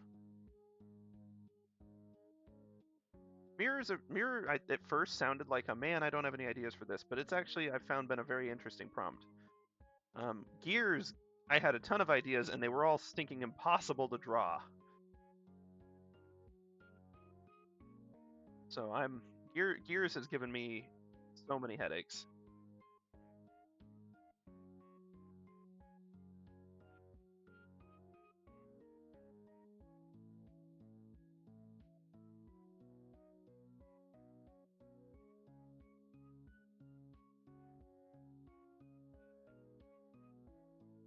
That one's just about to go.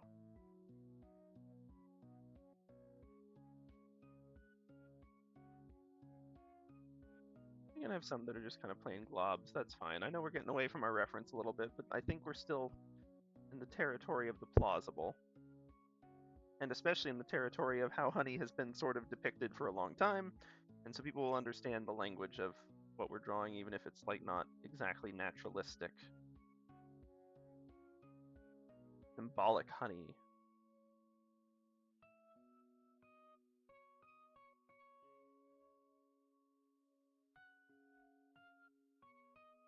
Want to fill that in? We'll figure that out. That's fine. Oh, I definitely didn't. Maybe I did.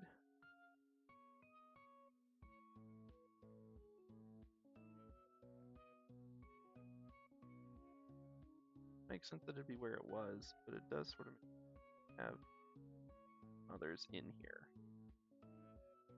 It's not directly above where the drip is, I don't think. It'd probably get pulled in from the side. If I had more time, I'd watch like a honey dripping reference video, assuming I could find one that wasn't some like ASMR nightmare. Guess that's what mute is for. But alas, time doth not grow on trees. We know this from the transitive property of, I don't know, equality? I don't even know which one that would be. But if time equals money, and money does not grow on trees, therefore time does not grow on trees. Mathematically sound proof. I dare you to find a hole in my logic.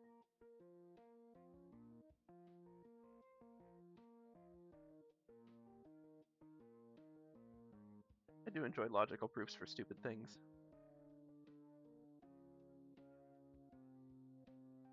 They're fun. But also sometimes stuff that seems like a stupid proof is really essential, like proving what a triangle is, like that our standard definition of triangle is accurate. Really essential for like basic mathematics and a lot of other complex mathematics and to work. Actually proving it though, not always easy. Amazing how complicated some things are.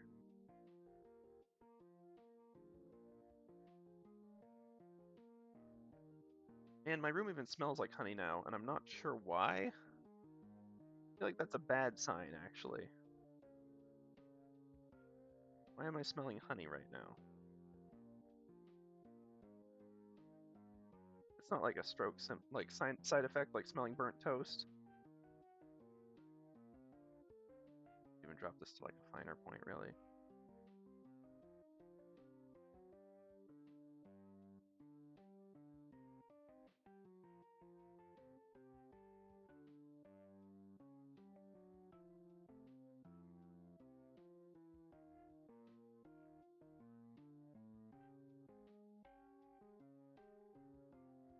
And detach this one. That's a full-on drip.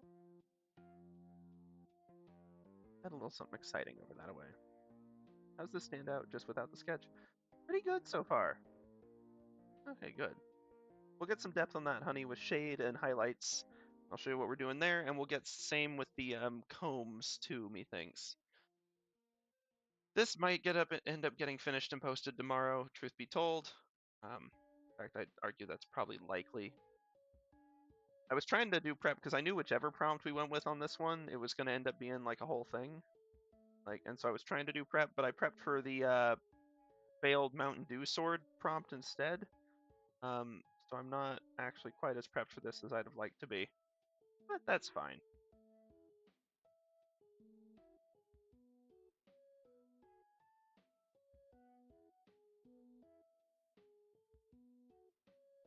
Ourselves a big old one right there.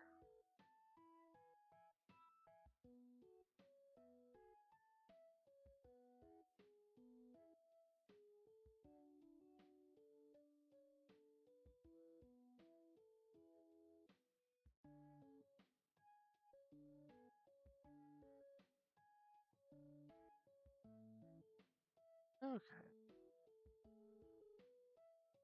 I think let's go ahead and hide our sketch. This is looking pretty good so far. Let's go ahead and look at it in its normal state. Obviously, that's going to look weird, but it doesn't look unbelievable. Actually, kind of a intriguing thing to see going sideways too. Like, as someone has had the audacity to think it was a good idea to swing this, picked it up, and to the shock of no one else, it didn't go well. Well, let's see where we're at. We'll do a little bit of shading. I'm going to do an example shade on one of the big hexes here. Go with hex shade. And of course, I'm actually going to keep it on a normal, but I am still going to clip it because I want to stay strict to our color scheme. I don't want the mixing. I want these exact hues and values and saturations. Sorry for the pauses. I may have forgotten to eat dinner, or at least a sufficient dinner, and so I'm trying to fit that in on the side. That is my bad. Okay. So let's pick a light source direction. Where do we want the light to be coming from? My thought is, probably above. But it might be more interesting if it's at a slight angle compared to the drops. So maybe we do the light source being above in the sense that it's over here. In which case, that's going to put a lot of stuff into shadow actually, but that's okay.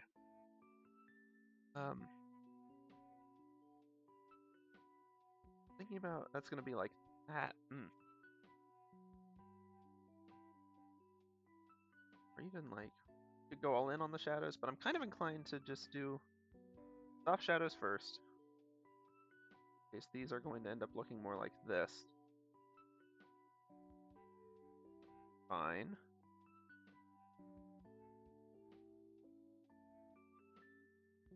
Wish I hadn't gotten ahead of myself on the lines, but what have you.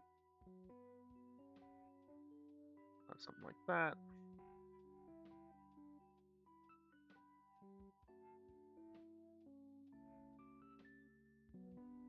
Like a little bit, just, something like that.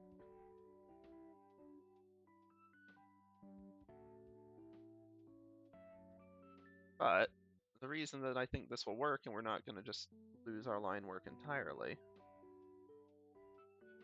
if you'll give me just a second to color this bit in, is I'm going to try to lean a little more into our shade color on this one.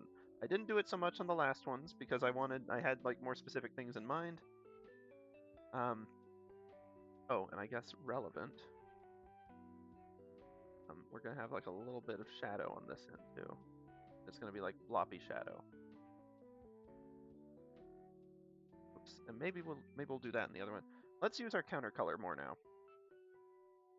First, I'm going to hide this a little bit just so I can find where I want to put it.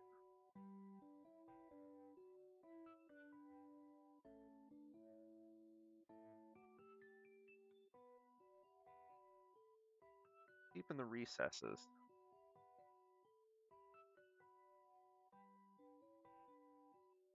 May not even need the lines there, honestly, but I still kind of want to keep them, so I'll have to think about how that's going to work.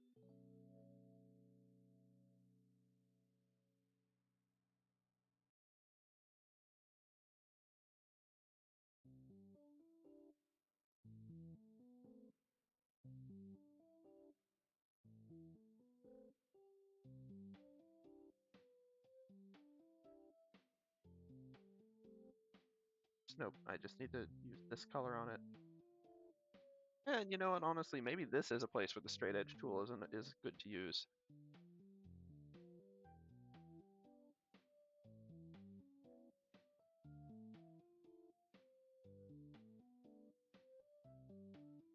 Grab some of this a little bit, because we'll just have to sort of think through how that's going to go.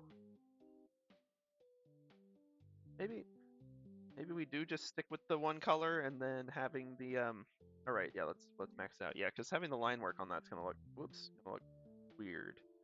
But what I can do is we could just try going all the way in with this color. With that brush mind.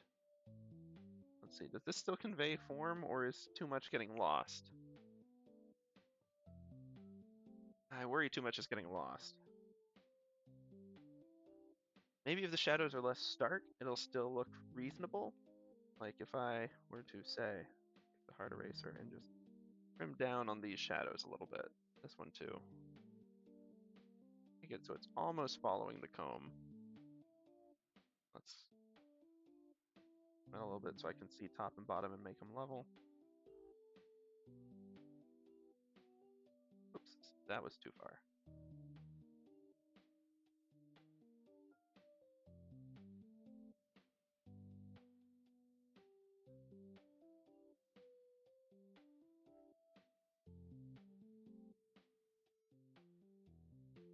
Yeah, we'll have to see. Maybe what we do is we take this one and we use it just for this upper section. It would, you know. I'm not trying to get the ambient occlusion exactly right, you know. I mean, I am and I want to, but I shouldn't.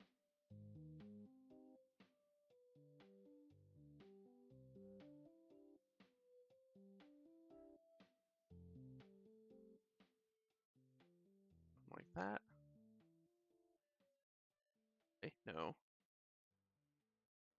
Actually, even the line work itself might work for a little bit of ambient occlusion.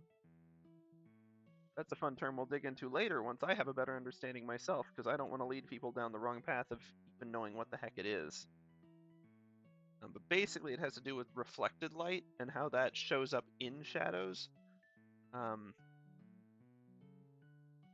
And it does make really neat looking works, but it's not where you should start, because it takes a lot more time and energy, and you'll burn yourself out.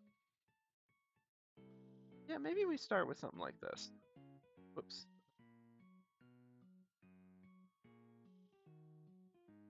So we can just even, since we're keeping the line work, I could use the fill tool. Just test this on a bunch of them real quick before we wrap up.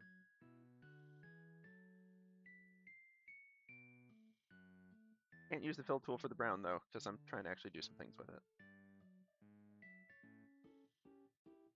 But not as many things as I would have been otherwise, so it's still comparatively easy.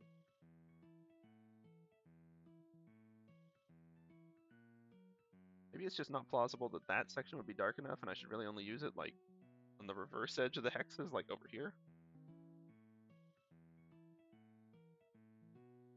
Knows. Oh, speaking of fill tool, that does make worse edges. It makes me sad when the fill tool's like that. Need to figure out how to make less pixely fill forms. Yes, I know we're a tad over time, so I really ought to let y'all be going. Anyone who needs to go, obviously, you're welcome to. But I'm going to stick around for a few more minutes while I just do some more testing with this. Guess there's nothing that says I have to wrap up at this time. It's just that it would be smart to, so I can get to work in the morning and not be exhausted.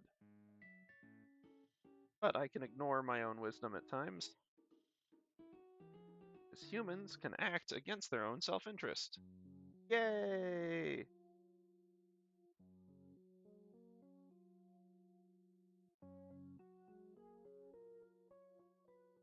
Could just be using polyfill for this. But like, I don't know. It's not that hard to just draw the darn line. Whoop! Doodles.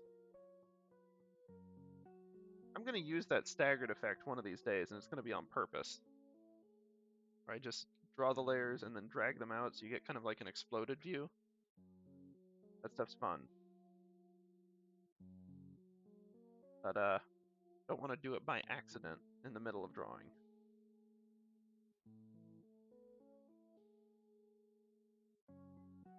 Oh, and then of course like little bits of a wobble there. Really get more visible as we go up that way, but it should like that.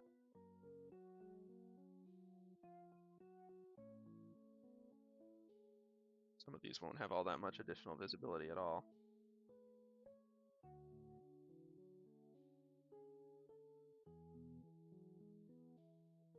And we'll have more. Thanks, Windows Defender. Very cool. Please go away.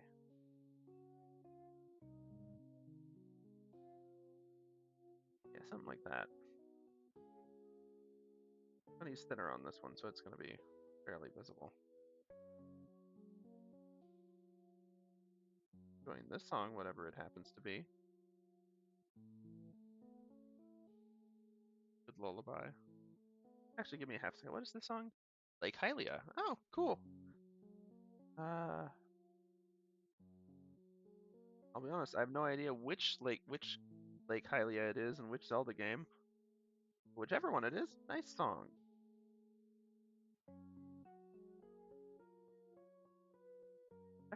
Second swipe that I'm always getting a little wrong. Be interesting if it weren't frustrating.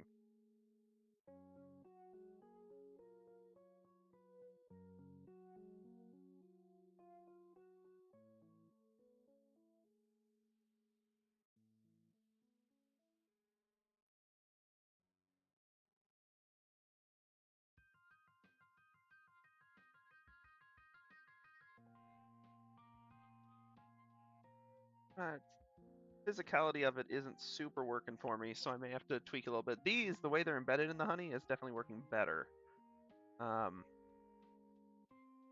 That's the secret.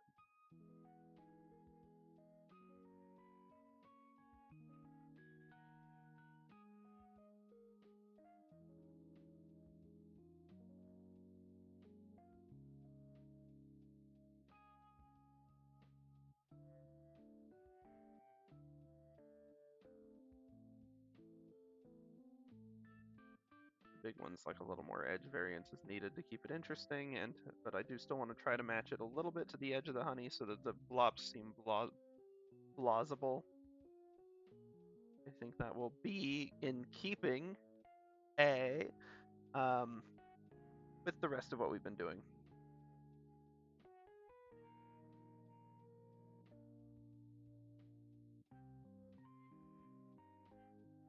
I mean, okay, I see what's happening with the purple. I'm just not sure if it's much the way I'm using it.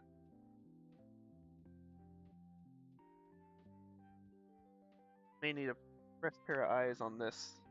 I may have to pause stream, take a break. But what I will do first.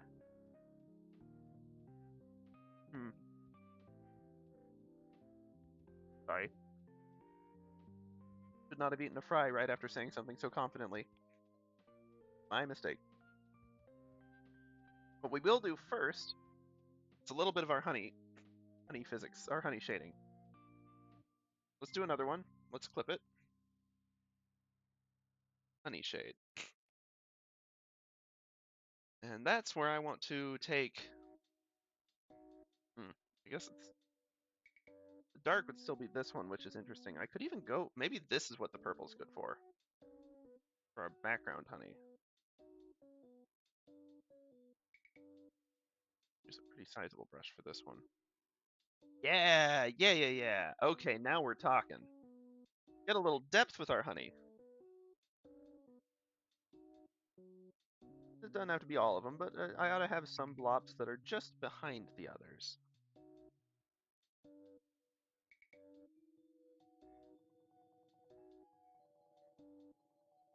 Some sections that are like a little further back. Get some layers going here. A lot of what's happening with this one to be like that.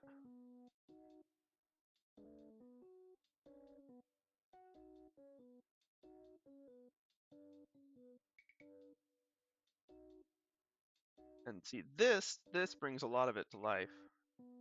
And like some sections like that. Maybe, yeah, okay, this is what I'm using the purple for. And I may even use some of the brown in this too to get like tiers of background. Actually, this one's like a big ol'. Let me do that. Put this in the background. Because it's kind of big and formless and feels like it belongs there. This one kind of is too, to be fair. We could even have like a honey blob outlined in front of it. But I'd need to use a smaller brush for that, of course.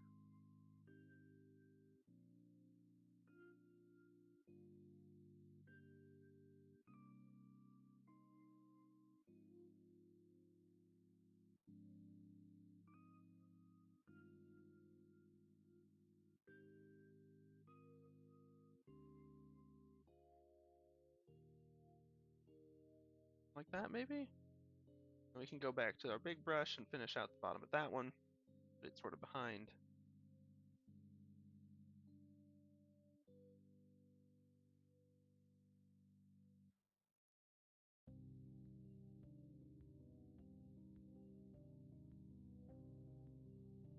And there, we've already got, yeah, okay, that's a better use of the purple anyway. Okay, I'm gonna ixnay the purple from the hive combs, I think, because this deeper background purple is way cooler. I wanted to make sure I make the most of a color scheme like this, because when you've got these purple high contrast shadows, not specifically purple, but when you have high contrast shadows, that's an interesting thing to get to work with, I'll be honest.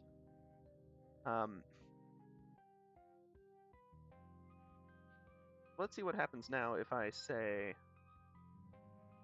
A, turn off my phone that's telling me to go to bed. Yes, phone, I'm aware I've actively made the decision to stay up too late. Oh, and I took out the trash earlier, phone. Thank you for the reminder, but I did that 2 days ago. I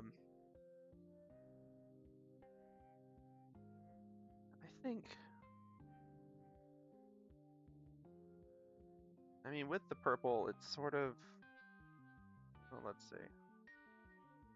Purple's easy to refill in if we need. I do feel like we need a deeper shadow there. Some places. But maybe I just stick to my outlines and not do quite so much like actual 3D shading and stuff, and maybe that's the approach. And also maybe let's not do our purple fill on the wrong layer.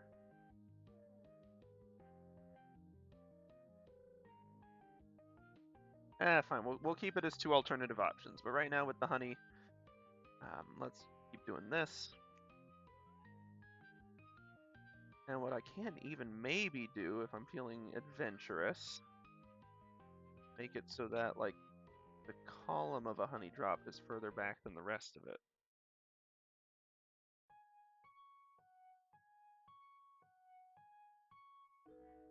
Not sure that's going to work so well.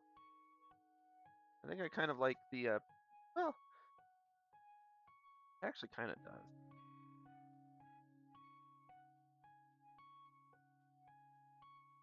But I do want to round off that. That kind of works. It's a little weird, but it works. But I do need to get one over here. Whether that ends up being this one.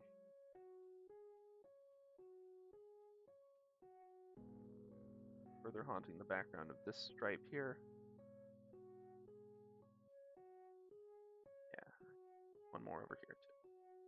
We can even make some of these clumps a little more backgroundy. If that works. There's bigger blobs behind you. Or even what we can do, make the big bump into the small bump using this. There's the big glob back there, and then sort of the small glob here.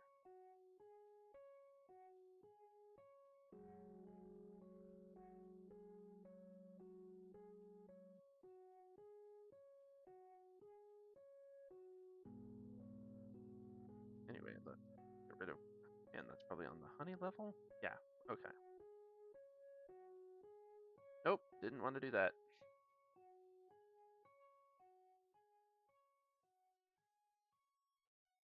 Something like that, maybe. Oops, nope. I think that gives, whoops, there we go. That gives some of these a little more texture, a little more character. We'll have to see on the big combs what I want to do there. If I were using this one as our sample, let's just go back to the line work. Only color in, actually in like that top part. See if that gets us a more, like, it gives us a stronger hex shape, which might be the thing that I end up wanting to emphasize over there anyway. I do need to have something in here to attract the eye, though. So I may have to put some bees or flower petals or something in one of those. That's fine. The honey shading, actually, I thought was going to be the harder part, and it's proven comparatively straightforward. We could get a third level of honey shading for the record using this. If I wanted this glob to be on a different tier, we can have stuff like that, which does add a lot. But also, there's just something about that really stark contrast I'm enjoying. And for time reasons, if I do employ that sort of like the brown simple one like this, I probably can't employ it in as many places as I'd like to because time is of the essence. But I can in a few places. This chaos over here being one of them. Whoops, nope.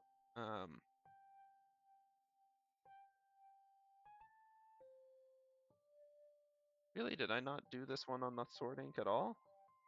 Or did I draw stuff on the wrong layer again?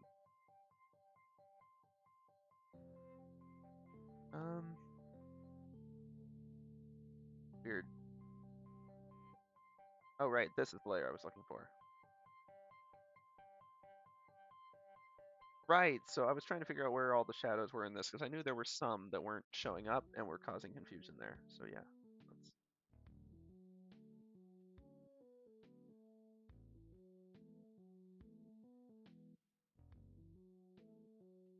something like this. We can have a little fun with the eraser. Out some of these blobs a little bit.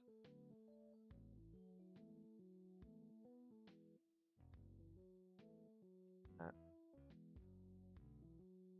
Oops, nope, and then we can even sharpen this one off a little bit. Something like that. There we go. And let's see again what was going on over here. Oh, I guess those were just bubbles. But we can make them look like bigger bubbles.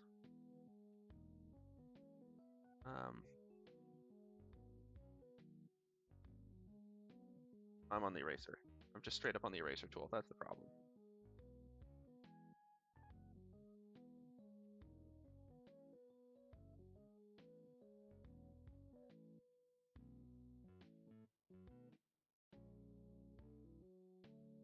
Like a nice big round bubble that happens to be revealing underlying ones. More things over here.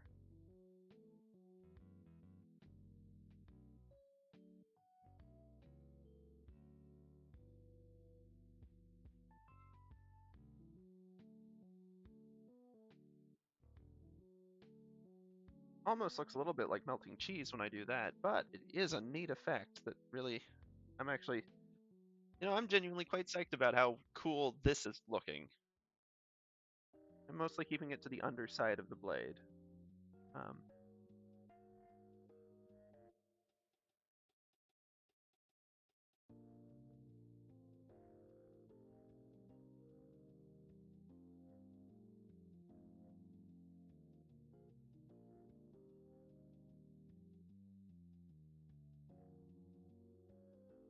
there we go. This really does look sort of like it's glooping down now. You can even do like a little bit of honey shading with the brown. I'm just going to use this in a couple of small places lightly. Don't want to do anything crazy with it.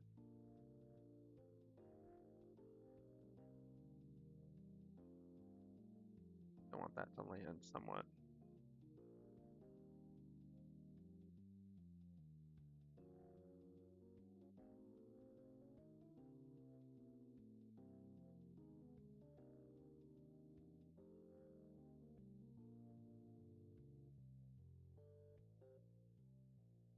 Oh, wait. Some of this might have like a middle glop in there. Not visible because of the overglop, the uberglop.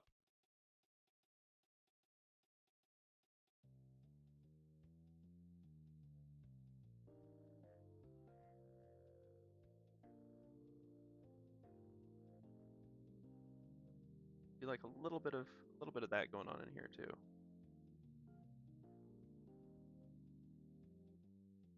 Simple. There you go. Get ourselves a big glop going.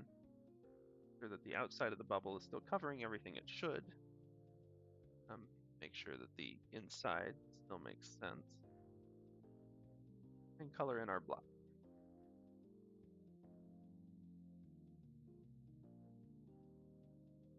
Get like a little bit of that glop going on in here.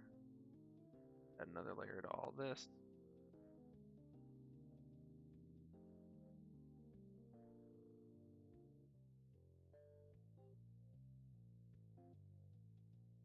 And of course clean up the edges a little bit. Make it look a little more believable.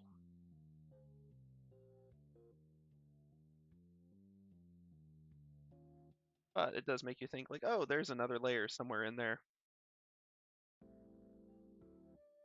Okay, well this has turned into quite the thing. Let's see.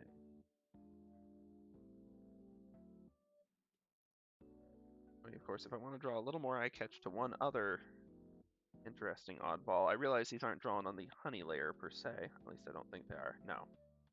But we can fix that. Oh, at least maybe they are.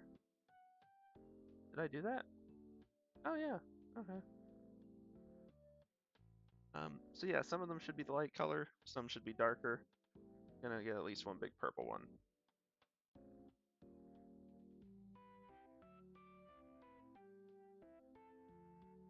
And let's maybe run with our pen a little more. Do a few more. Should do all these in the base color just so I can easily change the colors later.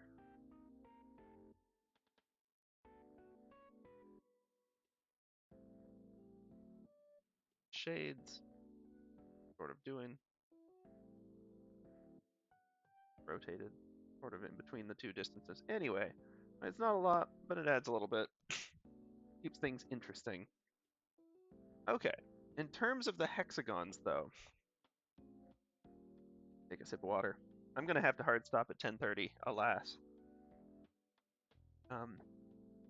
I may not be able to show the full thing, but man, we've actually done a lot more in the last 20-30 minutes here than I expected.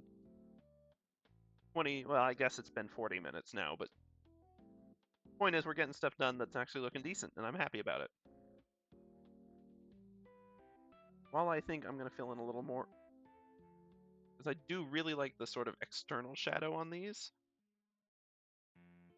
that some of them have. I think that's adding a lot.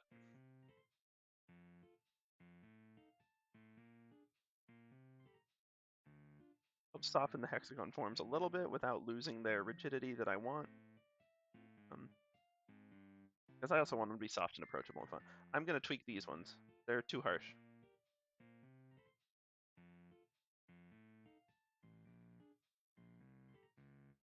Okay, we could get like maybe like a little bit of a point down here that we can see. Give these guys a little more depth.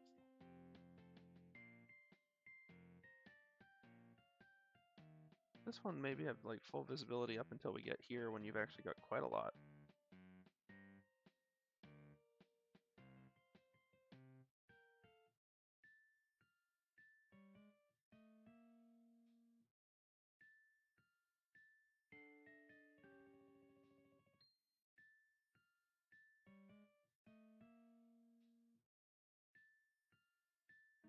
Okay.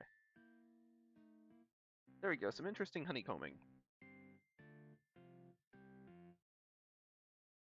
One more honey shade that I kind of want to do. Smaller brush.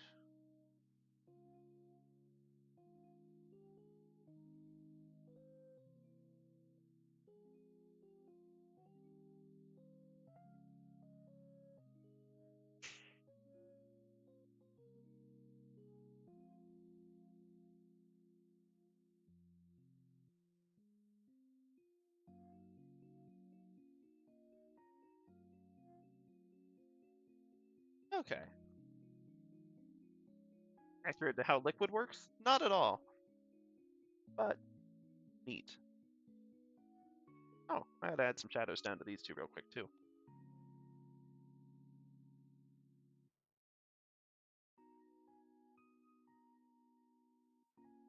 Not even pretty smooth except for this little shadowy bit there. That's fine. What can I shadow here? That. Maybe when we make this whole drip, we can give it like a little bit of a bump, but most of it's going to be sort of backgroundy too.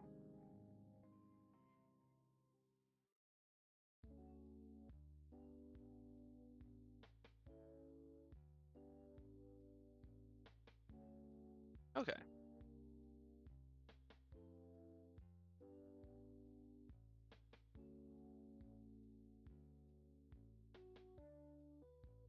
And I think that ought to just about do it for everything except figuring out the hexagon shading. I still can't figure out what I'd rather go with.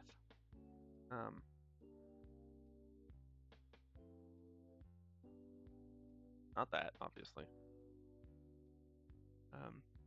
Whoops. Let me erase some of this, though.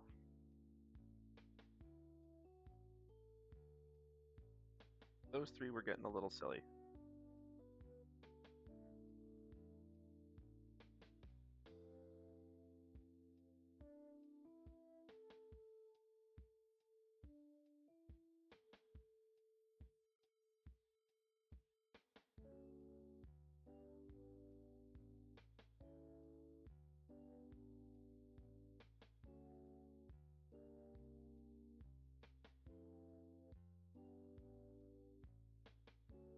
Okay, clean up the ink work a little bit. Sorry, I guess I really am getting a little tired if I'm just dropping silent like this. That's not normally like me. Have to fix that up right away. Plenty of chatty chat. Part of it's just that I'm trying to contemplate how the heck I want to do this. Oh, other thing on the honey. One more, just honey highlight. Also a normal, also clip to the honey. And this I'm going to just do little bits while I figure out what the heck I want to do with the hexagons, because I still don't know.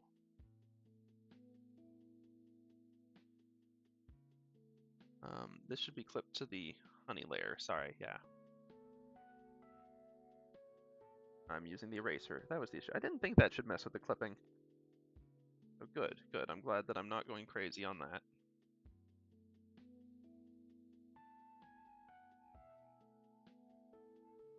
Add like a lot of reflections to this.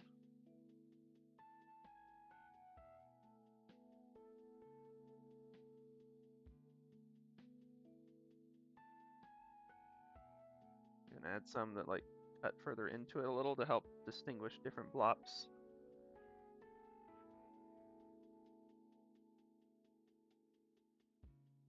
I think this is going to add a little more character to it too.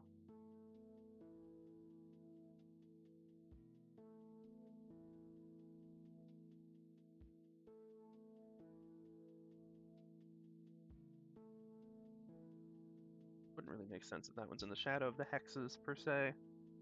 This one though.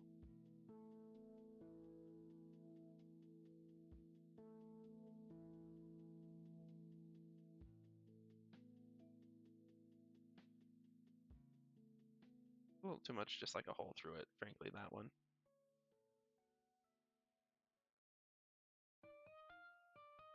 Oh, the pitchy song. Sorry, gotta let it go. What's the pitchy song anyway? Lost Kingdom from something. Wait, from Mario Odyssey, really? Oh, wow. Oh, right, I actually the Lost Kingdom. Not the Ruined Kingdom. I like the Ruined Kingdom. I don't like the Lost Kingdom. Overall, pretty fun game, though.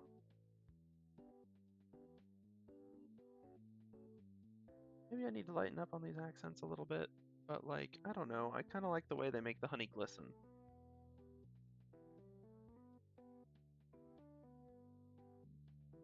And they do help me sort of define a light source better.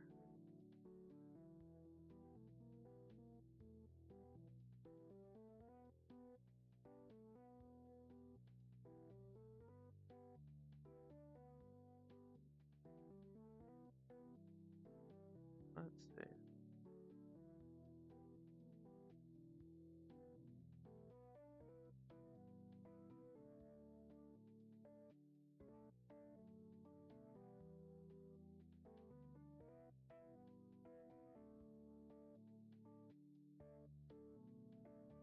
I'll emphasize the taper there. You get like a little one on that.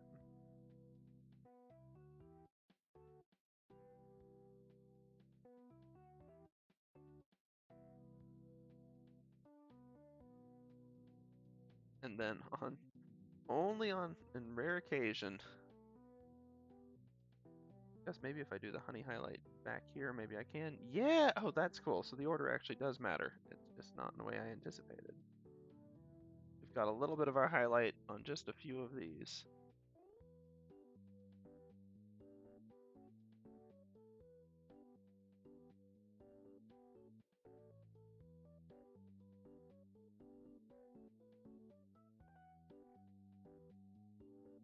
I might be overdoing it on this, but you know, honestly, I'm tired, and at this point, I'm not sure I care that much. I'm just gonna give my honey some blops. It deserves them. Every blip and blop and bloop.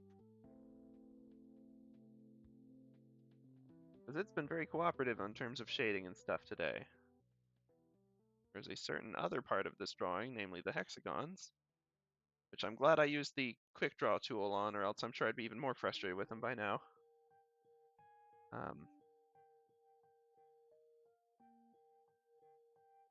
Yeah, some pieces have been a little more cooperative than others.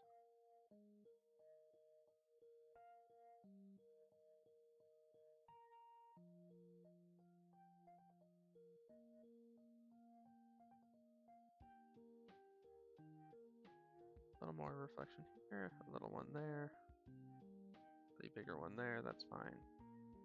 Okay, zoom out. I don't know, at a reasonable distance, I think that looks fine. Adds a little bit. The only thing really detracting now are the darn hexagons. Which is a shame, because I like the darn hexagons. Hexagons are a fun shape.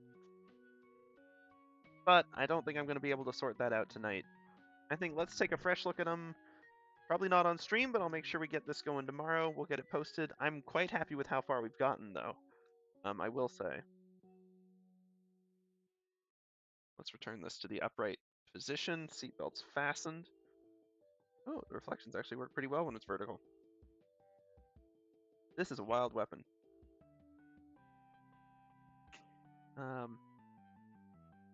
You know what? Okay, maybe I shouldn't do this. I should just go to sleep. But I don't want to go to sleep with unfinished business, even though I still need to upload the darn VOD. And we haven't even finished making the VOD yet. Oh no, this is probably going to be my longest stream to date, actually. That's fine. Let's go to our hex shade layer. Okay, first off, on our honey shade, let's, oh man. I've borked things a little bit with shading over the purple. Because maybe the purple would look good now.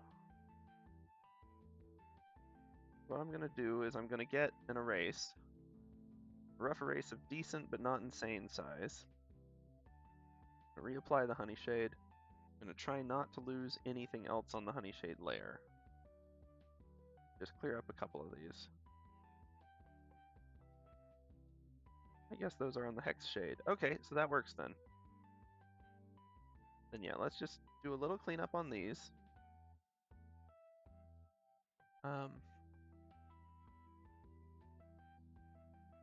First off, can I get away with just a quick and sloppy hex shade? Whoops, nope.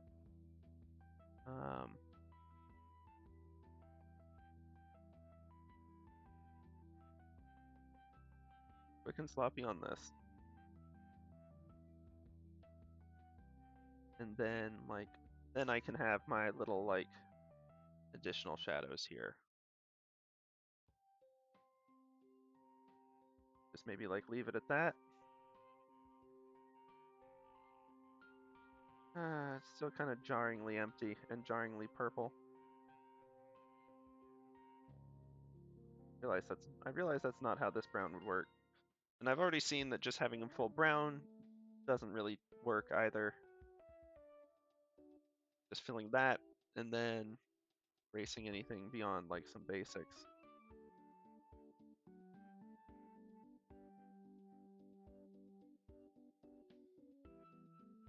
Does that work? Not really. Maybe the issue was the taper. This wasn't a flat surface, so those shouldn't taper. They should just be like that, basically, with the shadow.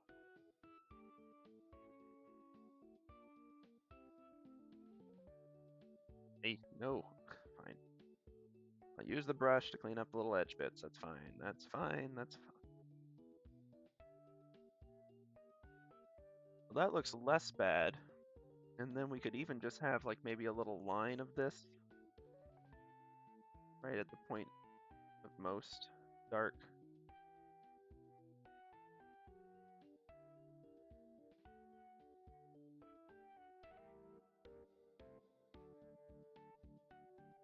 Something like that, maybe? Basically just color the line work to match the shadows. Well, we still got our nice clean hexagons, but we also get our shadows. Other thing I just wanted to try real quick, just to see. Oh, that's pretty vibrant. That's actually... I liked the other way. I didn't think I'd want to change it, but like, man, that's vibrant. Ooh, okay. Let me eat a fry, and then we'll think about this.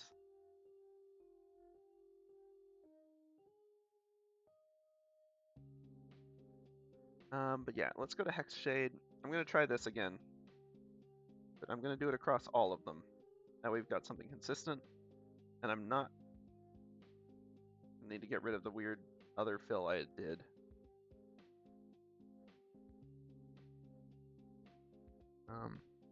Let me sort of see if I can't clean that up real quick.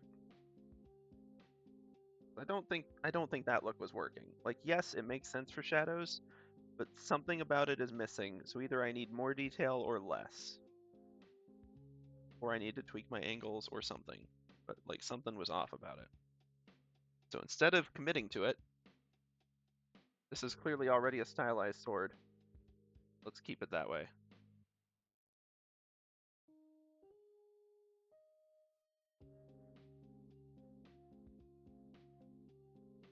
I like this song. I don't know what it is. Let me see. 7 p.m. from Animal Crossing. Oh yeah. Honestly, looking at it again, this works pretty well. I think the purple actually does add to it though. Okay. So let's do our hex shade, let's do our lines. Just gonna do a quick and easy line.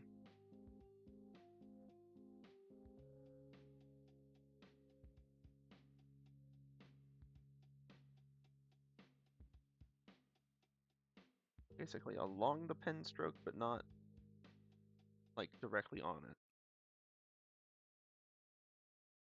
Maybe we'll even fill in our distant shading a little bit.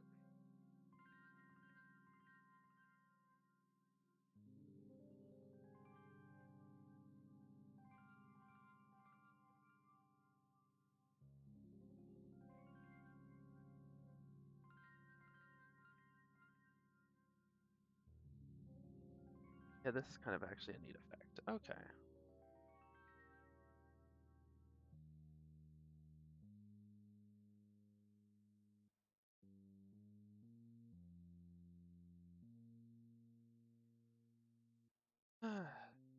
And I wish Elden Ring had more calm music. I like making like playlists and stuff of like calm songs from games and stuff because you know they're fun.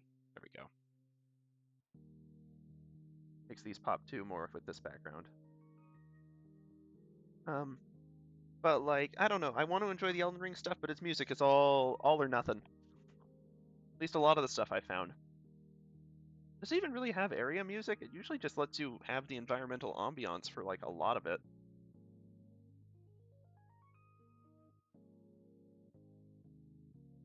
Oops, nope, not on that layer. X shade.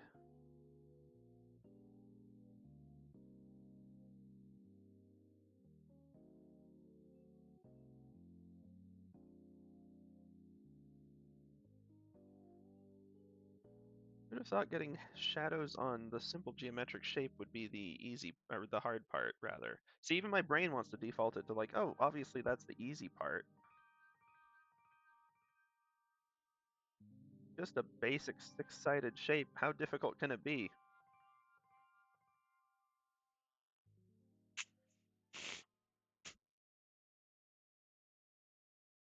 But yeah. Okay, I wanted to put a flower in the middle, but frankly, I don't think we've got the time for it. I need to get to bed. I am going to be a little bit more persnickety on my shading, though. Grab myself like an 8-width brush and just draw in like a... Okay, no, I do still want the pen. Yeah, I think I want like 8 or even 10, and just like draw in a little extra shadow for it. Following the lines, getting in any details. Maybe for the smaller hexes, I'll go down to 8. That's fine. Oops, I don't.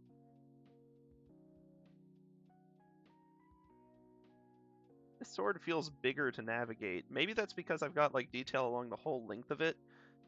That might have been part of the challenge. A lot of these blades, it's like the actual blade part is fairly straightforward. Like the astrolabe, which was my most complex one to date, no question. Um, oh, yeah, there we go. It was just a hole in it. That's fine. But even that one, like the actual blade is extremely simple.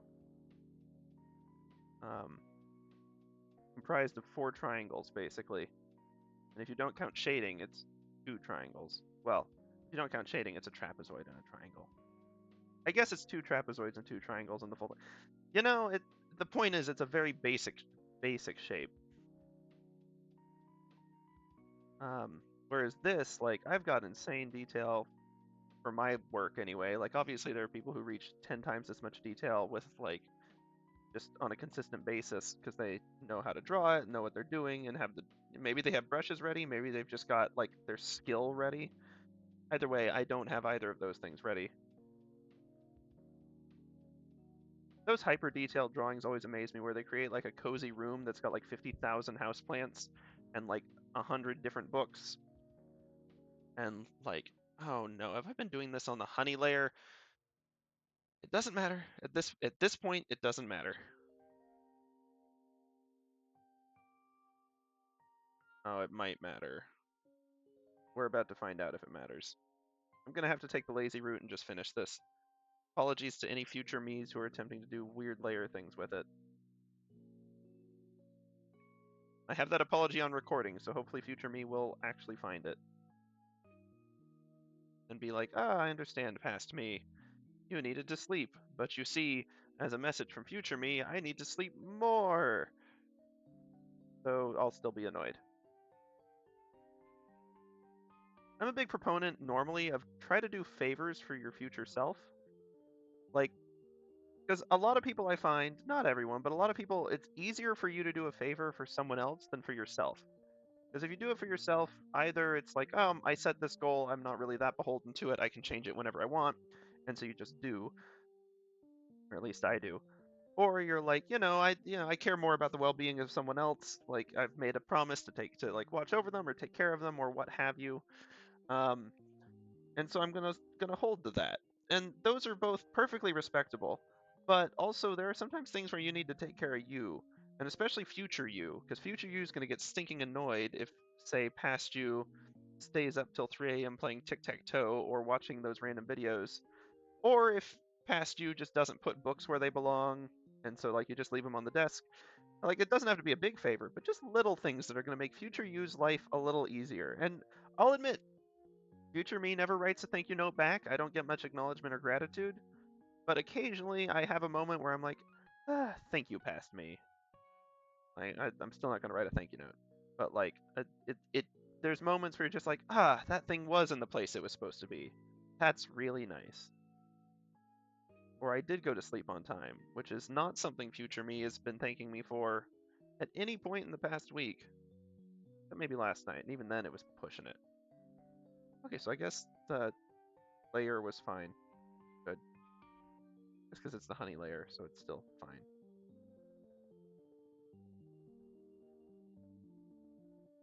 Let's see how that ended up looking. Yeah, that's pretty cool. That is pretty cool, and I think in lieu of anything crazy, I do just want to do something simple in the middle of this to make it visible. And I think what I'm actually going to do, I'd been thinking about doing like a little raised hex. I think I'm just going to poke a hole in it, like a nice little hexagon hole. So what I'm going to do is I'm going to take this pen. I'm going to go back to our lovely line tool. This is a good wrap up. Line tool. We're going to break out this polygon that I keep misreading as Porygon after our earlier series of events. I do want to make sure I'm actually in the center of the hex and not the center of the light part of the hex. That would be the wrong place to put this. Let's actually put it in the center of the hex.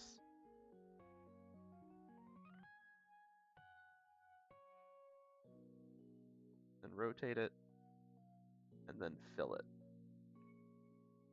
Or rather, erase the heck out of it on the inside.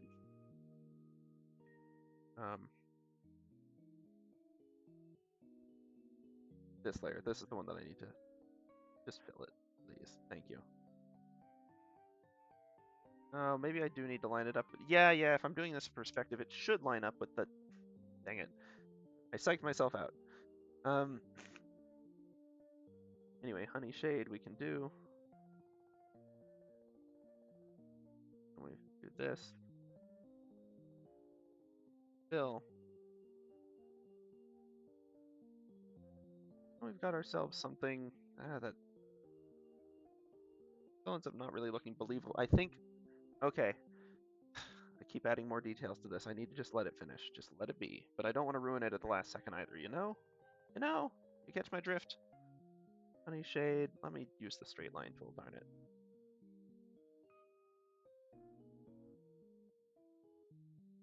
Give it a little depth.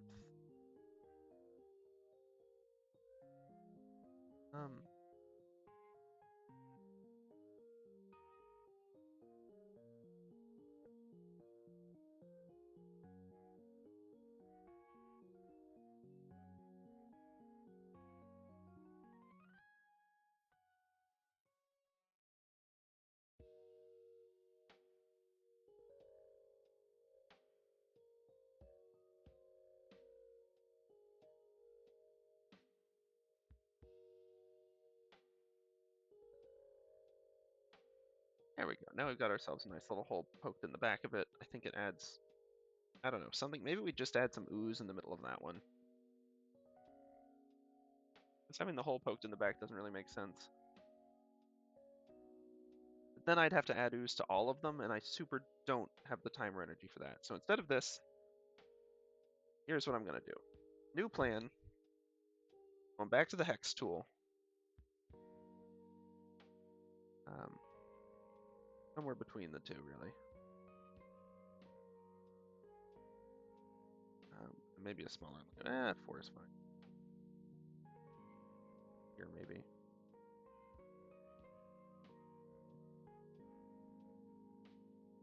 Oh.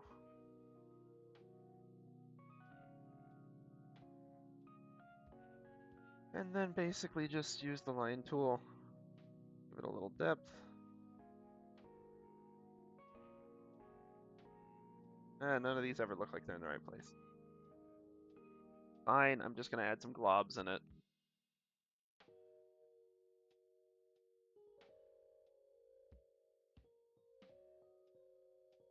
That's the select tool, not the erase tool.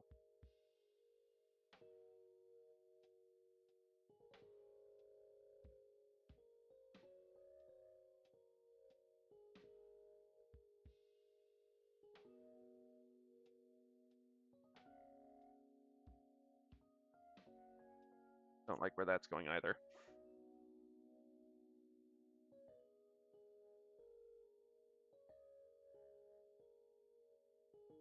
All the globs look like they're oozing towards a place, whereas this one doesn't. Unless I honey shade a little bit of some other colors around it. Okay, nope, never mind. We're just gonna leave it as is. It's fine. It's a-okay.